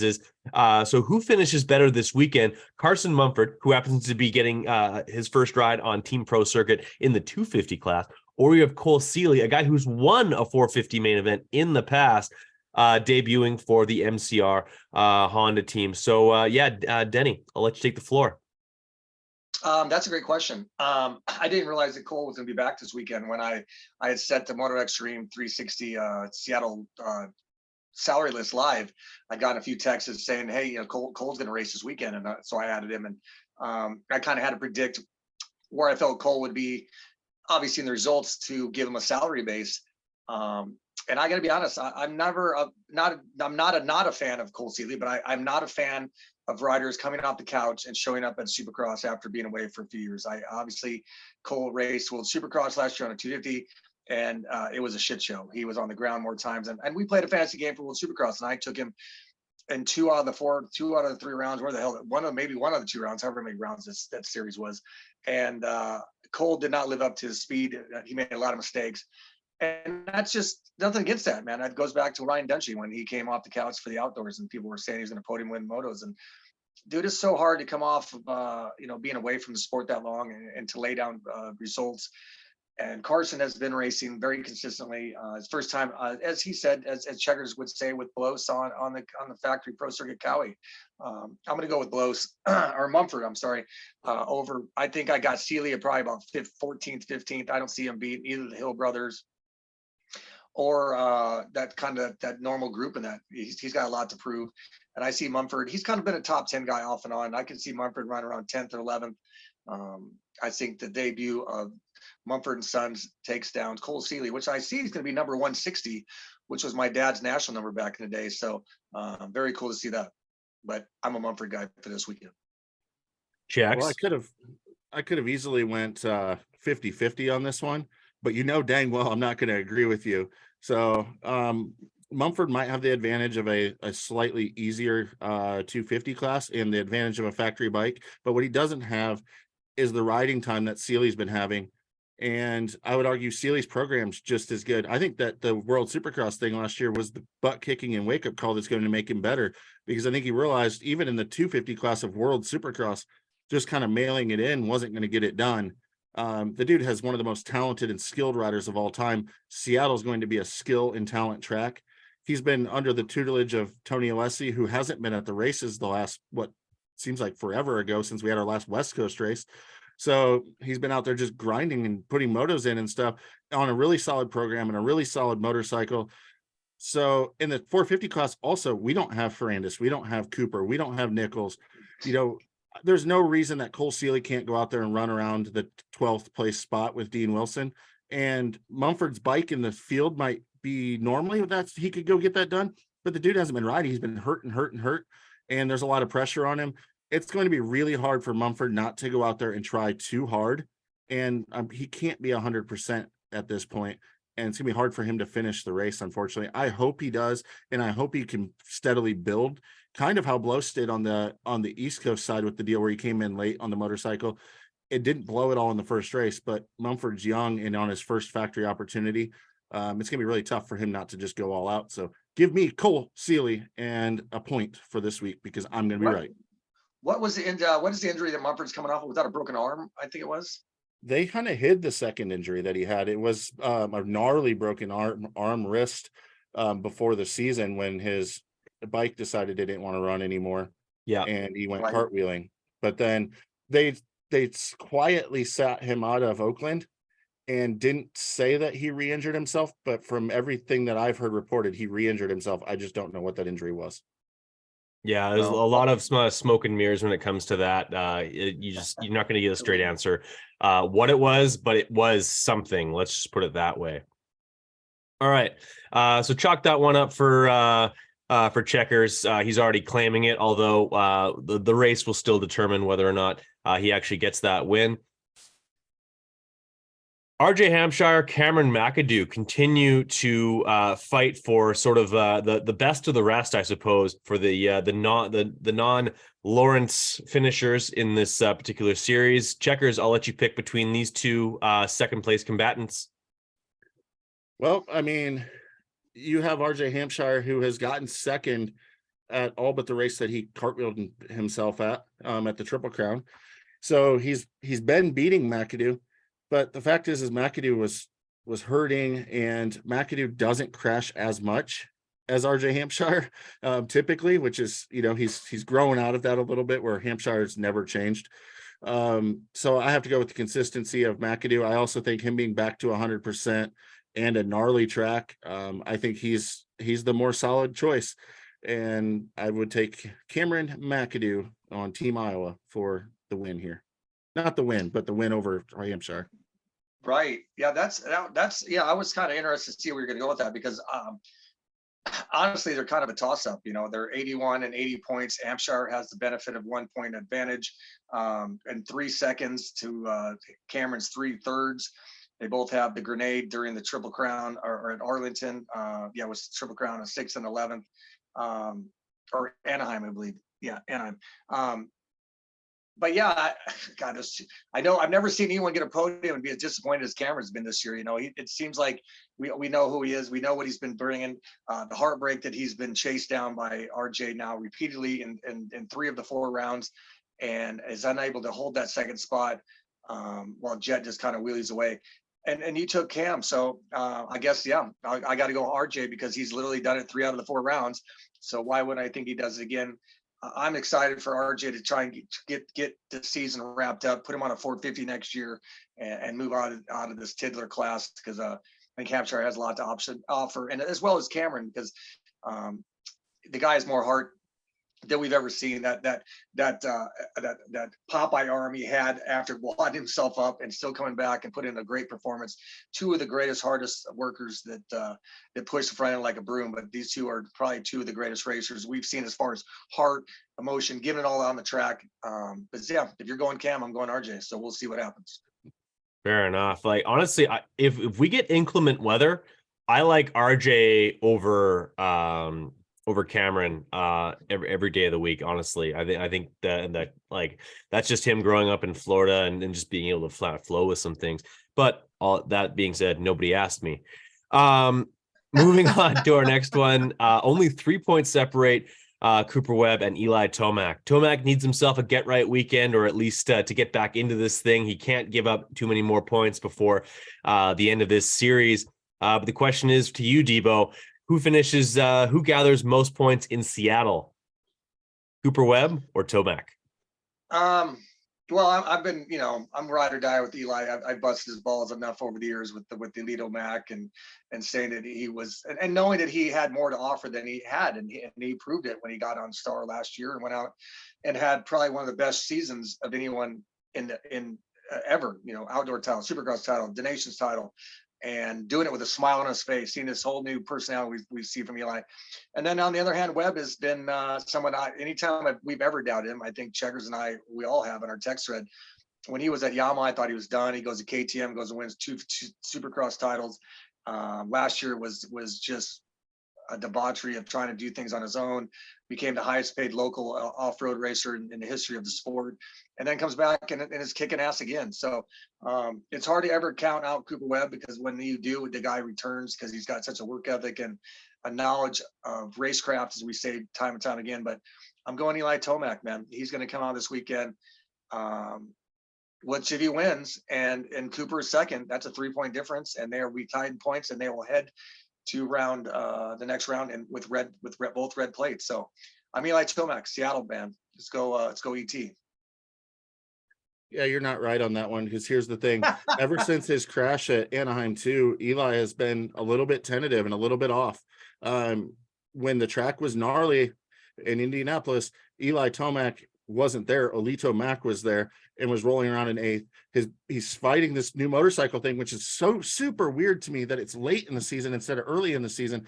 But it does make sense when the tracks get more chewed up, that they're fighting a little bit with the motorcycle, because I mean it's just evident he's always been the most solid guy in the whoops, maybe not the absolute fastest, but the most solid. And he was getting worked by Cooper Webb in the whoops. Like that shouldn't be happening. And then if you look at Cooper Webb on the podium, he beat his championship rival Eli Tomac, and he got second place, and he looked absolutely pissed off, burning fire. Cooper Webb is locked into championship mode. He is focused, and when he is like that, he is dangerous. He absolutely will not let Eli Tomac beat him. He's going to be smooth, smart, not make mistakes, and Eli's not going to shut his brain off like he needs to in Seattle to be dominating like he has there before.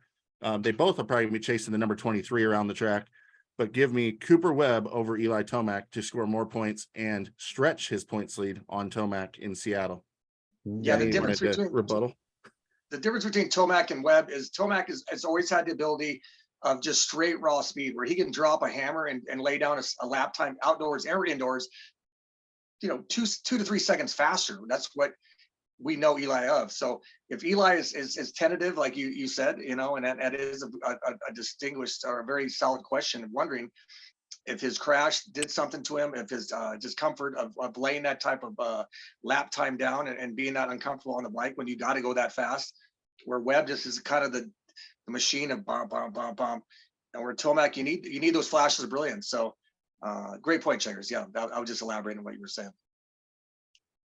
Yeah, I can't reiterate this enough. I do not like when the two of you agree on anything. So if we can keep that to a bare minimum, that would be for the best. I still got Tomac. This show is about animosity and proving Denny wrong. Staying with Checkers to be able to volley this one off the hop. This honestly, like when we set up these versus questions, sometimes they're easier than others, but this one might be as cut right down the middle as you could possibly have it. Christian Craig, who says he is not a rookie, which I didn't think he was either. And then same thing with Adam Cianciarulo, who's I believe has raced even less 450 races than Christian Craig due to a lot of injuries and all that fun stuff. Although he does have a Monster Cup win. Who finishes better in Seattle, Adam Cianciarulo or Christian Craig? Checks, you get the first shot at this one. Well, as much as you hate it when we agree, you're probably going to hate it even more. Probably about as much as I hated this question, and I'm the one that wrote it. I seriously, when I wrote it, I didn't know who I was going to pick as an answer. I'm sitting here reading it. I don't know who was going to pick as an answer, but the one deciding factor that I've come up with is Adam Cianciarulo has had knee issues, he's had shoulder issues, and he has arm pump issues. And the arm pump issues on a ruddy track are a huge concern for me. I don't see him he's either going to ride cautious or he's going to get arm pump. And that's going to allow Craig, who's been building and getting better throughout the year. He's coming off a season best finish of sixth place, I believe. He's been 6-7, building towards those top fives. He might finally get there eventually. So it's going to be more of an outdoor style track in Seattle. So give me Christian Craig. And Denny, I know you hate when we agree, so good luck going the other direction.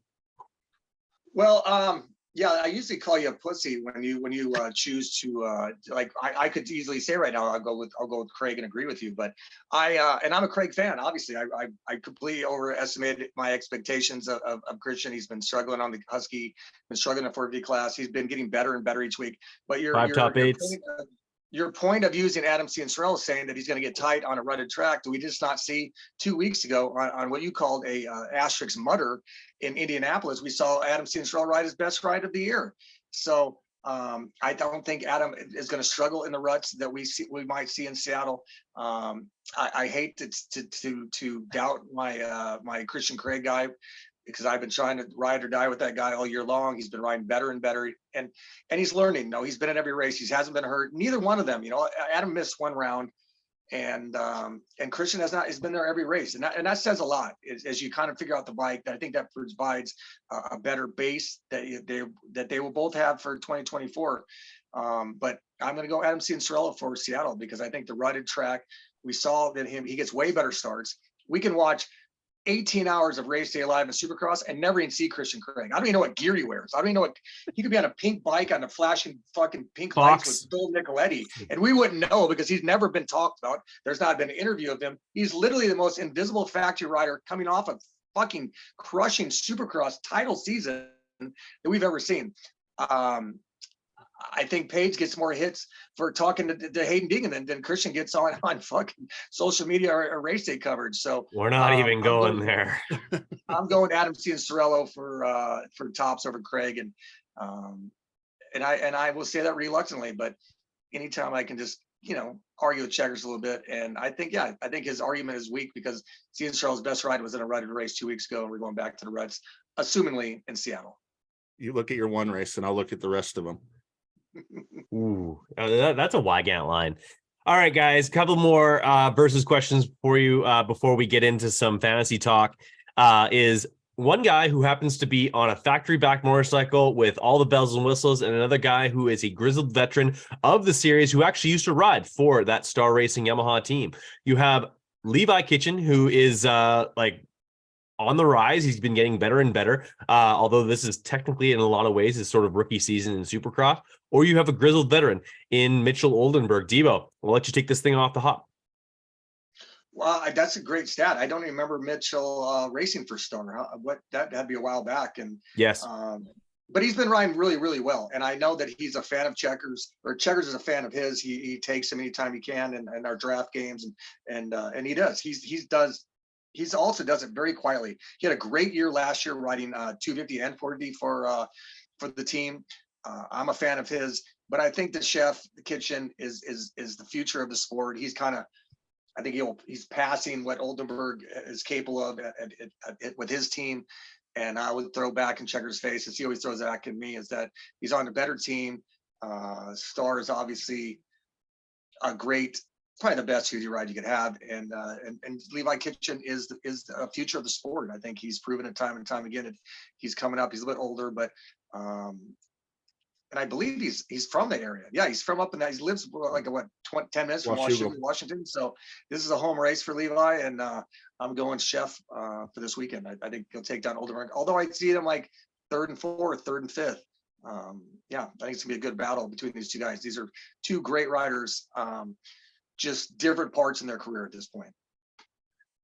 Yes, very, very much different. What do you think there, Chex? Well, I mean, I could make a lot of arguments for Levi Kitchen here being a great outdoor guy, hometown race, the Star team being really good. Although I don't discount the Moto Concepts Honda team. They're a really good program and good bike that's on par, I think, with any other of the other factory teams. Just the Star team is definitely better. I won't argue that Kitchen is the future, but I'm certainly not going to agree with you. So I'm going to go to the fact that Mitchell Oldenburg he's done what I've wanted Jordan Smith to do forever, what I've wanted RJ Hampshire to do forever. Take a little bit off the top and become that solid 250 guy. Oldenburg was one of those guys. He was a Pierce Brown. Well, he's still pretty dang good. But I guess maybe not, because he's not on one of the factory programs. He's on a semi-factory program. But here's the deal. The results for Kitchen, he does have a win, but it was at a Triple Crown. He didn't win a race. Or he didn't win one of the races. But his results are 7-21, 1-4. Very, very inconsistent. I'm going to have to bank on the fact that he's going to mess up, because I sure as heck am not going to agree with Denny. I'm going to go Oldenburg, and I'm going to go with him being super solid, being there at the end, probably in the top 5, and hoping that Kitchen has another one of his off nights. Like so many of the 250 riders always do. So that's where we're going to go. Oldenburg smokes Kitchen because Kitchen lays on the ground. Because the kitchen's on fire. You guys, you're talking about a little bit off the top. That reminds me of Denny's terrible haircut. No, you look good, Denny. But all right, last versus question. Somehow we have 3 guys in this, so maybe I get to pick one. Checkers, we'll go to you first. Robertson, Voland, or Brown. All 3 of these guys have harnessed the power of gravity over the years, but all 3 of them seem to be sort of starting to figure this out. Oh man, well, I don't know about sort of starting to figure it out when you're talking about Pierce Brown, but I have been hearing that he's riding really well during this break. But he always goes fast, and probably is always fast at the test track. The fact of the matter is he's having troubles putting it together at the racetrack. He's went DNQ 585. A little bit of that, I'm sure. It was a tailbone injury, I believe, if I recall, back at Anaheim 1, where he crashed and cartwheeled, and so he was riding a little bit hurt for the other races. So maybe that's why he's been so slow, because he should be way ahead of these guys. He was 3rd in points in the 250 East Series last year.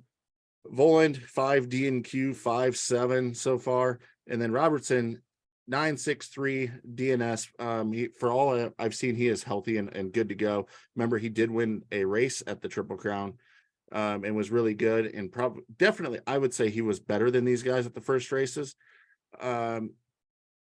This is a tough one for me because really any of them you can make an argument for, but I have to go with Robertson. Just I think he got some confidence going and is rolling with that. Very confident in that answer, huh? So you should be able to defeat me in the argument on this one, Benny, because I'm still in my head going, you know what? Screw you. I'm going to open the door for you to go Styles, because I'm going to change it to Pierce Brown. I'm going to say that it was only because of the tailbone, and he's going to come out and just swing, and I'm taking Pierce Brown from you. See, I just threw a curveball. That looked like you looked like me at the dentist's office right there with that choice. Look like you're trying to pull teeth to get an answer out of you right there. For choices. I want Voland to win though, so I can pick all three of them. Well, I'll say the same thing about Pierce Brown I've said about Jack Chambers and Fantasy Supercross. I'd rather marry a monster girl than fucking take Pierce Brown for anything. He's your Jordan Smith, huh? That guy, man, I've never seen one guy fucking just piss away stupid good results and crash. And I'm trying to be positive, and we're making a more positive show this weekend. But when it comes to Pierce Brown, that's a whole new level to that. And the fact that he got a 2-year contract kind of blows my mind. I'm positive about something with Pierce Brown. He'll probably hit the ground. Yeah, it's positive that it's a tough sport, man. And I'm not, he's a great rider, got a great opportunity, but we've been waiting for him to try and kind of pull his head off his ass and get something done solid consistently, and we haven't seen it. And I know that Will Hahn doesn't listen to our show, but he'll complain and go, he's only 19, but nonetheless, I'm a big fan of Styles Robertson. We moved over from Husky to the Star team. I think when we did our first little draft game, that I had higher expectations from him, and he's done good. He's got a 9th, a 6th, and a 3rd, and then a little banged up. Didn't start for that last 4th round in Oakland, but I'm a big fan of his. I think that he's on the right team. He's on the right direction. I'm not a fan of the Huskies 250 team and bikes. I think they handle like shit in the whoops. We can't see those guys get through the track. Max Voland obviously didn't qualify. I was a little hard on him. He's getting better and better. I'll be shocked to see if he's going to stay with KTM next year or something different. But when it comes to Seattle, I'm going Styles Robertson. I don't even know if I say his first name correctly, but Styles. It's Styles. Styles. I like calling him Styles. It has never been Styles. Styles sounds cooler, man. I think maybe you should change that. It's not like a stylus that you use on like an iPad like 10 years ago. It's Styles. Styles. I think that's what got way more flair. So if he was a male model, he would be Styles, but he's not. Styles. I think he was in a Ben Stiller movie one time. Yeah, that is Zoolander 3. No, that one went straight to video. Yeah, Blue Steel. Blue Styles. All right. So that means you're stuck with Voland then. Yeah, I will go with Voland. Just like I say every year or every week for the Moto Extreme, or MXD 360. I'm right. Voland's going to get 3rd place this weekend. You guys just watch and wait and see. Yeah, he's going to be on the podium. That sounds about right. Yeah, right. Yeah, he won't know what to say because it hasn't happened for him yet. So it'll be the first time we get to see a podium interview from him, and it'll just blow your wigs back. It'll be a really exciting thing, and we'll get to talk about it when we come back here. All right, last call, boys. Let's predictions from these absolutely slobbering idiots is something that we cherish greatly. Checkers, my question to you is Sexton actually still in this title at all? 17 points back is quite the tall task with only 8 rounds to go. Well, I mean, he was my title pick coming into this, and as Clinton Fowler verified for me, and that I thought it's happened one time in 20 years, and Stu did it. So technically Tomac kind of came back and got to the points lead after round 15. But typically the guy leading after round number 10 goes on to win your title, except for Stu. But here's the deal. I picked Sexton at the beginning of the year. I've been driving it home that he's not eliminated. He's still the fastest guy. So I'm going to drive this ship wide open until it completely hits the iceberg and sinks all the way under the ocean. But right now we're still alive, baby. We have a mathematical chance. And honestly, I still believe that he can get it done, but it is getting harder and harder. I thought it was very realistic that it could get done after last weekend. It's going to be tough this one, but it's a bold prediction, and I'm going to stay right on that ship and keep on going. Yeah, just going down to the Titanic. I didn't know that you were drinking this heavily prior to the show. Otherwise, we wouldn't have gone live. But yeah, no, I think he's 17 points is a lot. Like his destiny's not in his own hands at this point. He needs some help from the other two. Not to say that's completely outside the realm of possibilities, but Debo, you can weigh in as well, but I think it's this one's cooked. We got a 2-horse race now. Oh yeah, I mean I can appreciate Checkers. He said Sexton was his title favorite at the beginning of the season. He's going to ride it out, and even he said that that it wasn't done. And had he not jumped on that red cross flag, we'd be looking at a 10-point difference instead of 17 points, and a whole entirely different game. But yeah, ride or die, Tomac and Webb. If you were trying to make up 17 points in one rider, I can understand it because there's always that chance of mistake, like we saw from AP and we've seen even from Chase. But yeah, making up 17 points, 13 or 14 and then 17 on Tomac and Webb. Now with those two machines, those two are champions. They know how to win titles. They're not going to fucking piss away this thing. It was very likely though last weekend that Sexton was not that far from being able to catch and pass AP. He wasn't going to get it done, but it wouldn't have taken that much circumstance to put AP also between them. So when you say it's against two riders, that can work in his favor because they can be flip-flopping, stealing points from each other. Plus you have the Barsha and the Roxon or the Aaron Plessinger or the Jason Anderson that can get in between them. And a first to fifth is a lot of points. You can make up a lot in one night.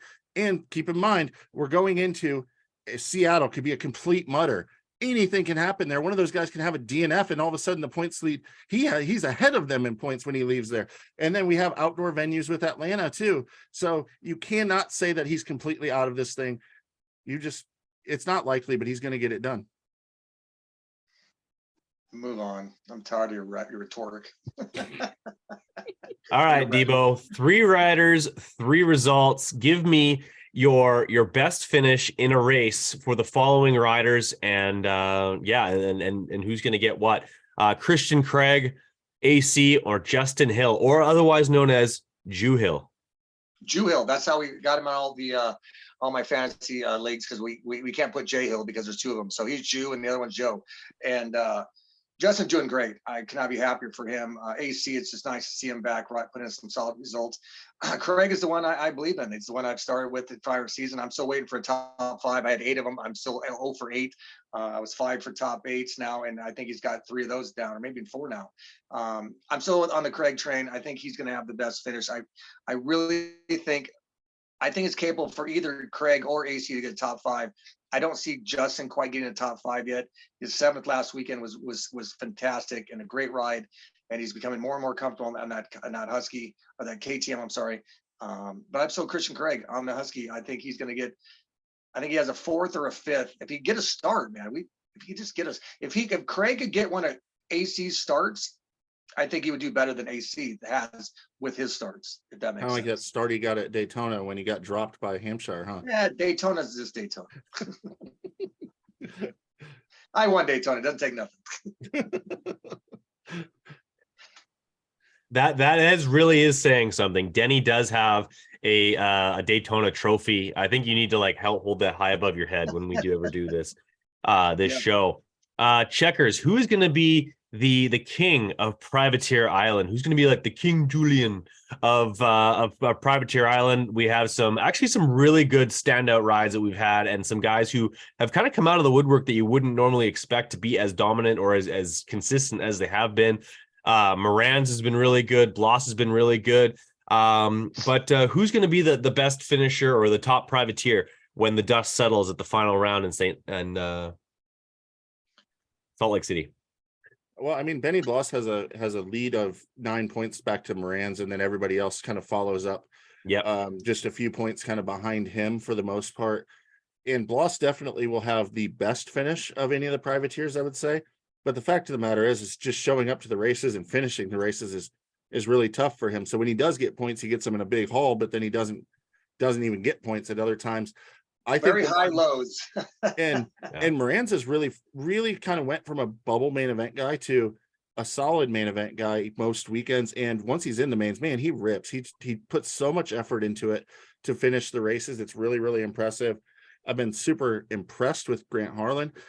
I like the dude a lot. I didn't expect these results from him really at all. And I still haven't even convinced myself that he's like a really good 450 Supercross rider yet. Like I don't know why, just I've never looked at him that way. And I haven't made that transition yet.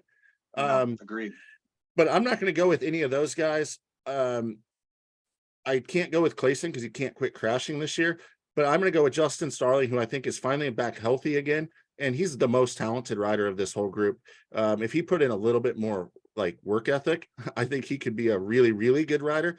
But the fact of the matter is he's extremely solid, extremely smooth. And now that he's back completely healthy, I think he's going to go on a run towards the front of all these guys and will be the king of Privateer Island when we're done. Yeah, I think you could knock down some top 15, maybe 14th or 12th on a really, really good night.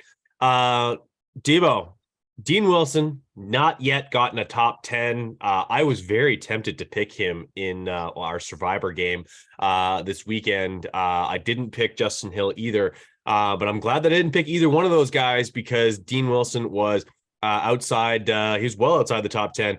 21st was his last finish. But what's going to be his best finish before the end of the season? He's currently sitting 11th in points. Well, to go back just to the last question, because I always like saying this whenever I hear his name, but Cartwright, table for four. Cartwright? Cartwright. That's a Seinfeld episode that yes. Every time I hear his name, and great writer. Anyways, Dean Wilson, yeah.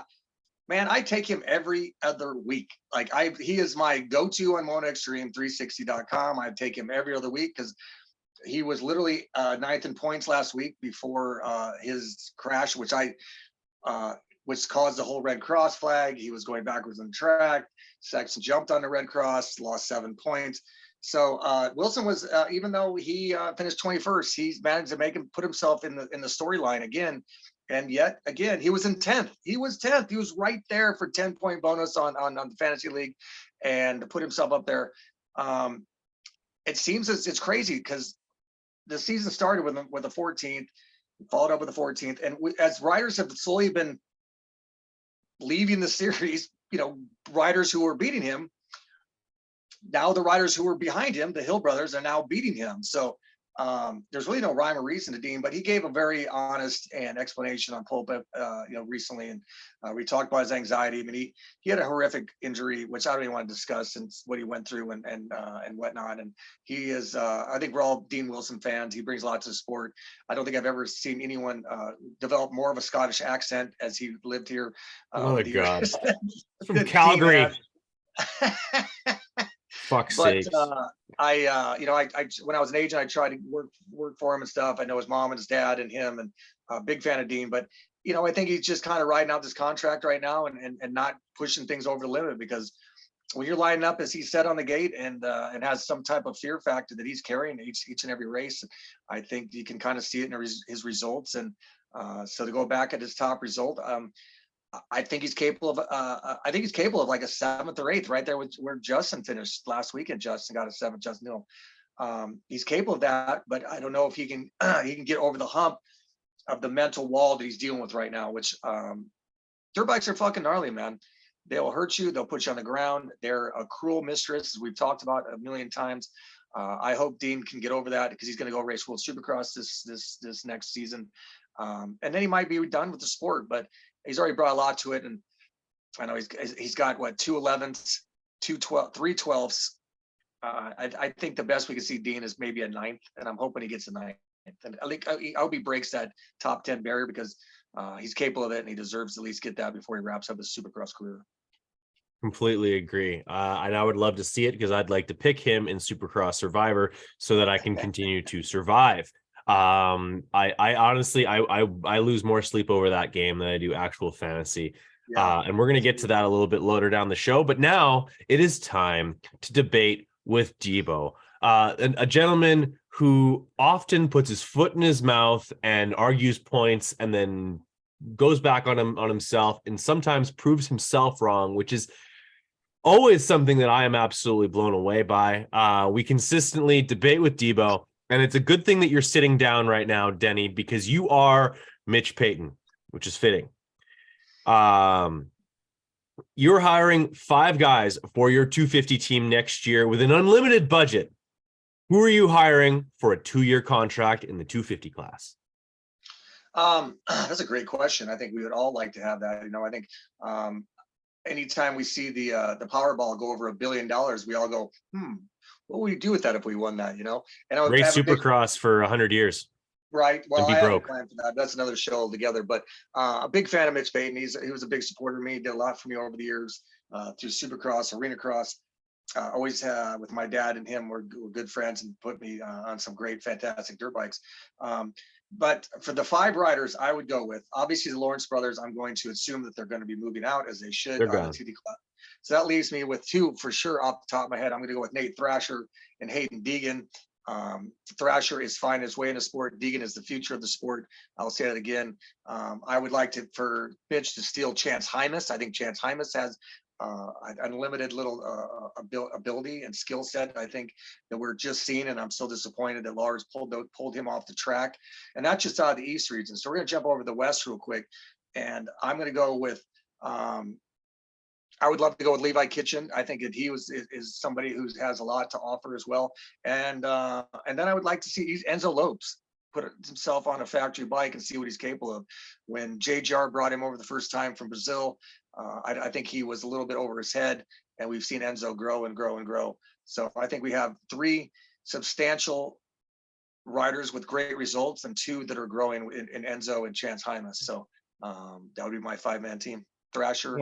One of the things that didn't get pointed out, though, Denny, is that it's SX and motocross, and Enzo Lopes is electing not even to ride outdoors. So you sure you want to go that direction? I would rather be in Brazil than do outdoors too. Hey, I would. Yeah, I'm assuming if I'm Mitch and I hired him, that I get to hang out down in Brazil for a couple of weeks. I spent 3 weeks in Brazil shooting Krusty Demons a couple of weeks, and let me tell you, it was worth hiring Enzo Lopes. Well, let me just put it this way. You went with all those kids, and when they're all sitting on the sidelines, just like this year, Mitch can pick up his phone and he can call up that old man Bloss again to get him another top 5. And then maybe you should also ring up Mitchell Oldenburg as well with his unlimited budget, or Max Yancey, because the solid old guys will still be there to get it done when those kids are all crashing out. At least you didn't say Jordan Smith. Yeah, no, Max Yancey is a good choice too. Being from England, but yeah, 3 weeks in Brazil will be better than the UK. Speaking of hiring teams, I guess we can probably move on to that Moto Extreme time. Yeah, it's time to talk about fantasy, and we can't talk about MotoXDream360.com, MXD360.com without talking about the results of this last week when yours truly, Brad Gebhardt, Mr. Big MX Radio himself, beat down Mr. Checkers. I might have only beaten one person in my league, but I beat somebody who's been kicking my ass all year long. Have a nice slice of humble pie, Chris Riesenberg. You were defeated by the lowly Brad Gebhardt from Big MX Radio in a game that I'm not even sure know how to play. Thank you very much. Hold your applause. I can see your tears right now. If you had a 4K camera right now, I know you'd just be overcome with emotion and sadness, and rightfully so, because you got your ass kicked by me in a game that Denny designed and neither of us know how to play. My fiance kicked both of our asses, and I know that too. So screw you. She held it down for the house and the family, and we pretty much won. So you still didn't beat me. And if you look at the points overall, I'm beating both of you guys. So screw you. And if you set it up so that I can share my screen, I can show everyone the results. One sec here. Fuck. Or I can show our teams when we move on to them. But I'm going to go ahead and get to the you're good. Overall results, which we have the league leader. I believe my brother is actually in chat now, and he still holds the red plate trying to get that Stormike Honda CRF 110. Yeah, he beat me this weekend too in our head-to-head. He also knocked you out of head-to-head. But it's pretty much the only thing he can beat me at now too. Just like Denny's always wrong, so is he. But overall, let's see, in the league, I'm sitting 14th in the Big MX Radio League and 68th overall. I see Denny down here and behind me because he's not as good. And Terrible. 14th in the big, or sorry about that, 17th in the Big MX League, 97th overall. And then I go all the way to the bottom and still not in last place again. Brad, you held it down for another week. In 24th out of 25 and 157th overall is Big MX Radio's Brad Gebhardt. So that's where we're sitting in standings. But we're going to go ahead and pick some teams, I think, here, Brad, for this week and highlight some riders and that side of things. And I can now pull up the list on the screen. So, Denny, if you want to start with the 250 class, go. Well, ahead. first of all, I just like to talk about my team last week, which, I had Jordan Smith. I had Aaron Plessinger. If I would just stick with my Thursday team that we picked together, I would crush it. I had Hunter Lawrence.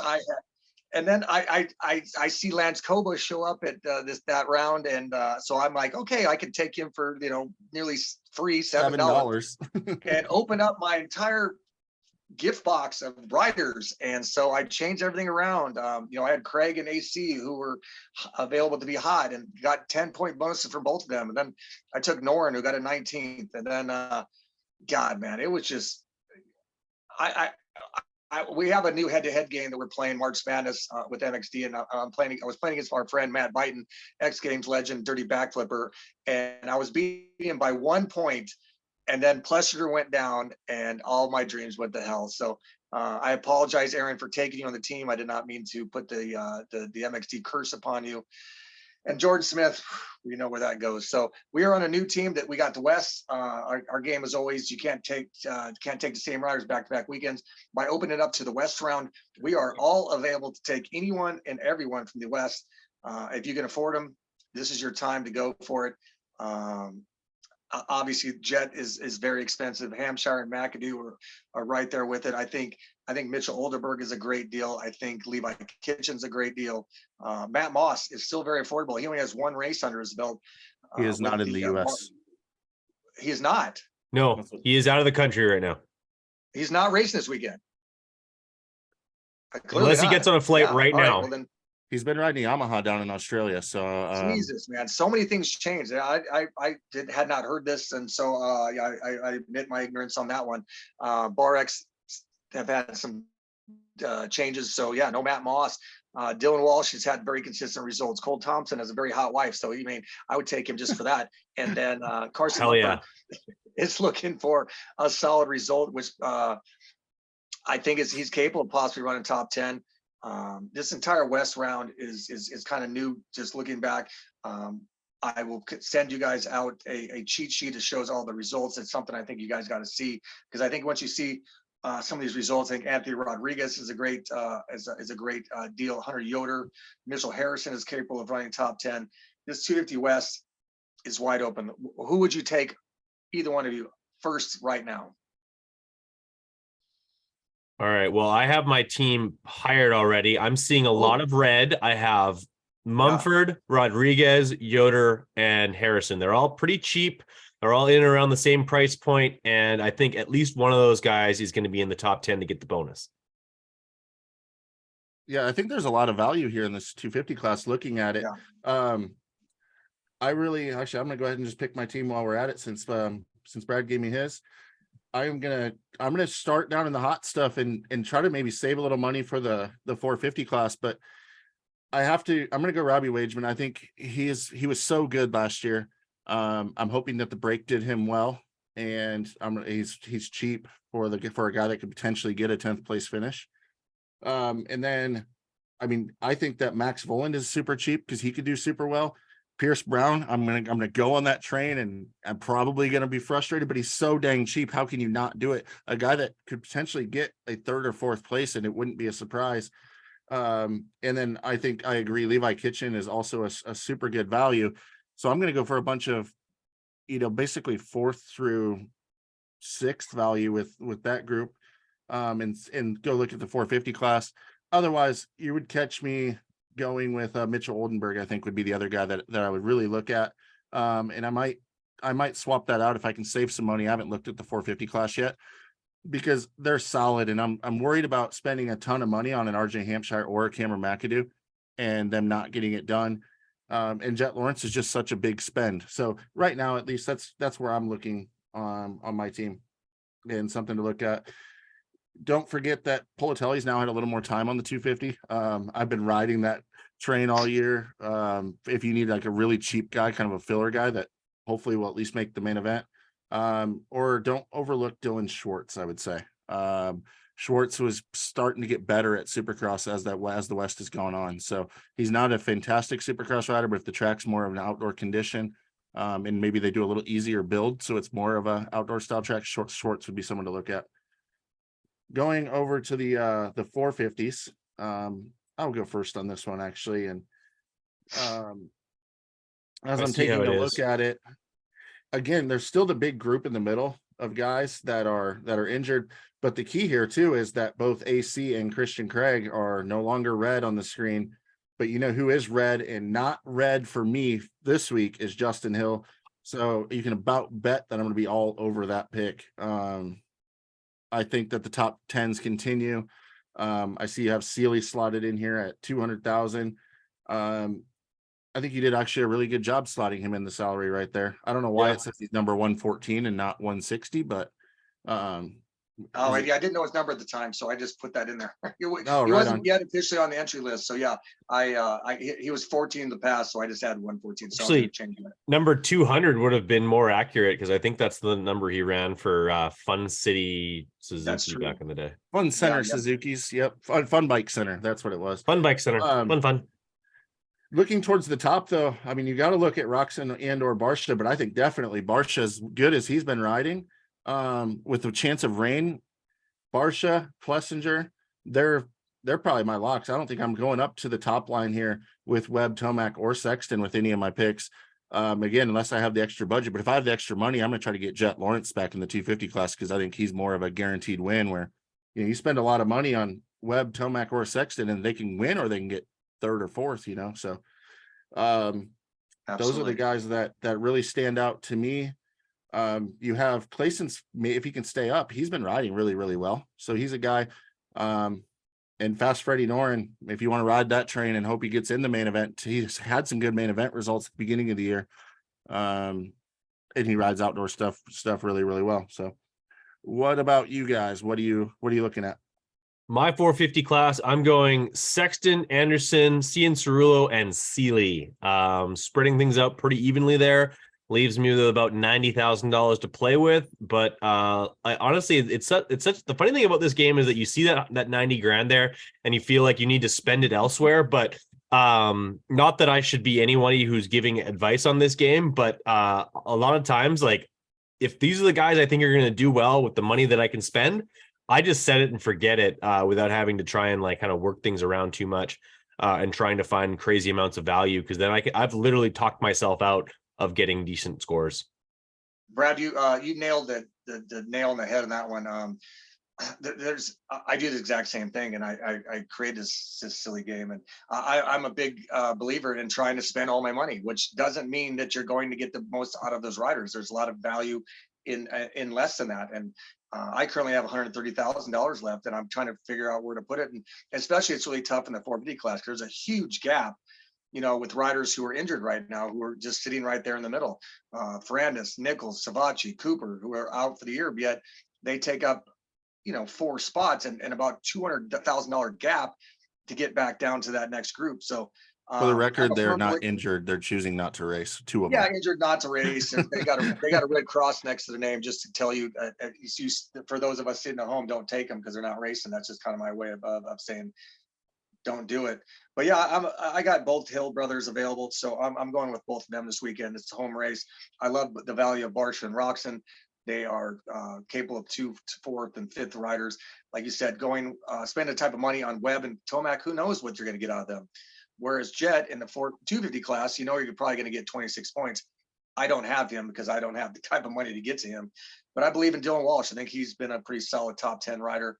I'm going all red in the 250 class as of right now. I got Anthony Rodriguez, Yoder, and Harrison. I think are a great value. Like I said, I have $130,000 left, and I'm not really even sure where I can make that move to jump. I'd like to actually ask for the check. Yeah, people had asked. There was a consideration if you have money left over for 1 week, can you carry it over into your next round, which obviously would bring a whole nother game and a whole nother style of database. But just getting the check would be nice as well. Yeah, I wouldn't mind 90 grand. That would help out the Big MX Radio Right. empire to build. But yeah, be like, guys, I like it it. would be like baby doll dollars. You can only get them at a strip club. Damn it. That was actually the case. This is a completely unrelated topic. Up here in Canada, we have something called Canadian Tire, which is a retail store. They have like all kinds of crap. It's kind of like I don't know, almost like a Target, but it's like mostly automotive stuff. And they used to give you back your change in Canadian Tire money. And they would literally have like 25 cents, 50 cents, 100 cents Canadian Tire money. And then you used to be able to go to American strip clubs and you'd be like flashing hundreds. I'm not even kidding. This is actually something that really happened, where you'd be like flashing $100 Canadian bills and strippers would go absolutely nuts for like 100 cents Canadian Tire money. Well, we used to race in Niagara Falls, and we'd run over the border into Canada and go to the Sundowner. And I've never been to too many Canadian strip clubs where they're throwing coins on the stage, because obviously the Canadian dollar is a coin, like a quarter. The toonie and the loonie. Yeah. So when you're hearing change hitting the stage, you're like, where am I right now? I'm clearly in Canada. Yeah, our smallest bill is a 5. It's totally weird. We got rid of the 2 I was pretty young. And yeah, all we have is the 5, and they're also all different colored monies too. I don't have my wallet with me right here, but yeah, like our 5's blue, the 10 is purple, the green, the 20 is green, 50's red, and our 100s are brown. And if they're brand new, they smell like maple syrup. I'm not kidding. Well, that is. I'm glad we have a Canadian on board here to explain that. It's when I used to race around the world, and money is such a cartoon thing of the differences, and from the Australians to the Germans to and the Canadians were always very unique, and you just set yourself apart. Well done. Yeah, I like it. I'll DM you guys some Canadian cash. It'll look funny. But I think I like Checker's team. That I like. He doesn't have as much red as I do, but he's also not rolling the dice as much as I am. I like your team, Checks. Not gonna lie. I don't know about that, because I have Pierce Brown on my team, which is considerably rolling the dice. And honestly, Levi Kitchen still hasn't found consistency in Supercross. I can actually kind of hate my team, but if I blow it up, then I'm going to regret it, because I've been doing the Thursday team thing as long as somebody doesn't get injured or whatever during practice. It does well, yeah. So I think we should always stick with our Thursday teams. I know for a fact that mine get worse as the week goes on.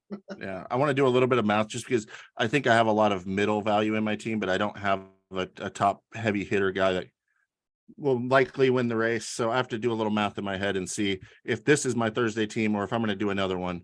But for now, that's what it is. And that's where it is for the show. So this team will likely beat you guys this week. Well done. Thanks everyone for tuning in. It was a really good show. Sorry we went a little bit longer, but there's just a lot to discuss between recapping last week, and then we had a whole new fresh set of riders for this week to talk about, with 250 West finally coming back. Absolutely. 2 hours and change on the Big MX Radio Seattle pregame show. Thank you guys so much for making some time. Thanks for everybody who taking the time to watch.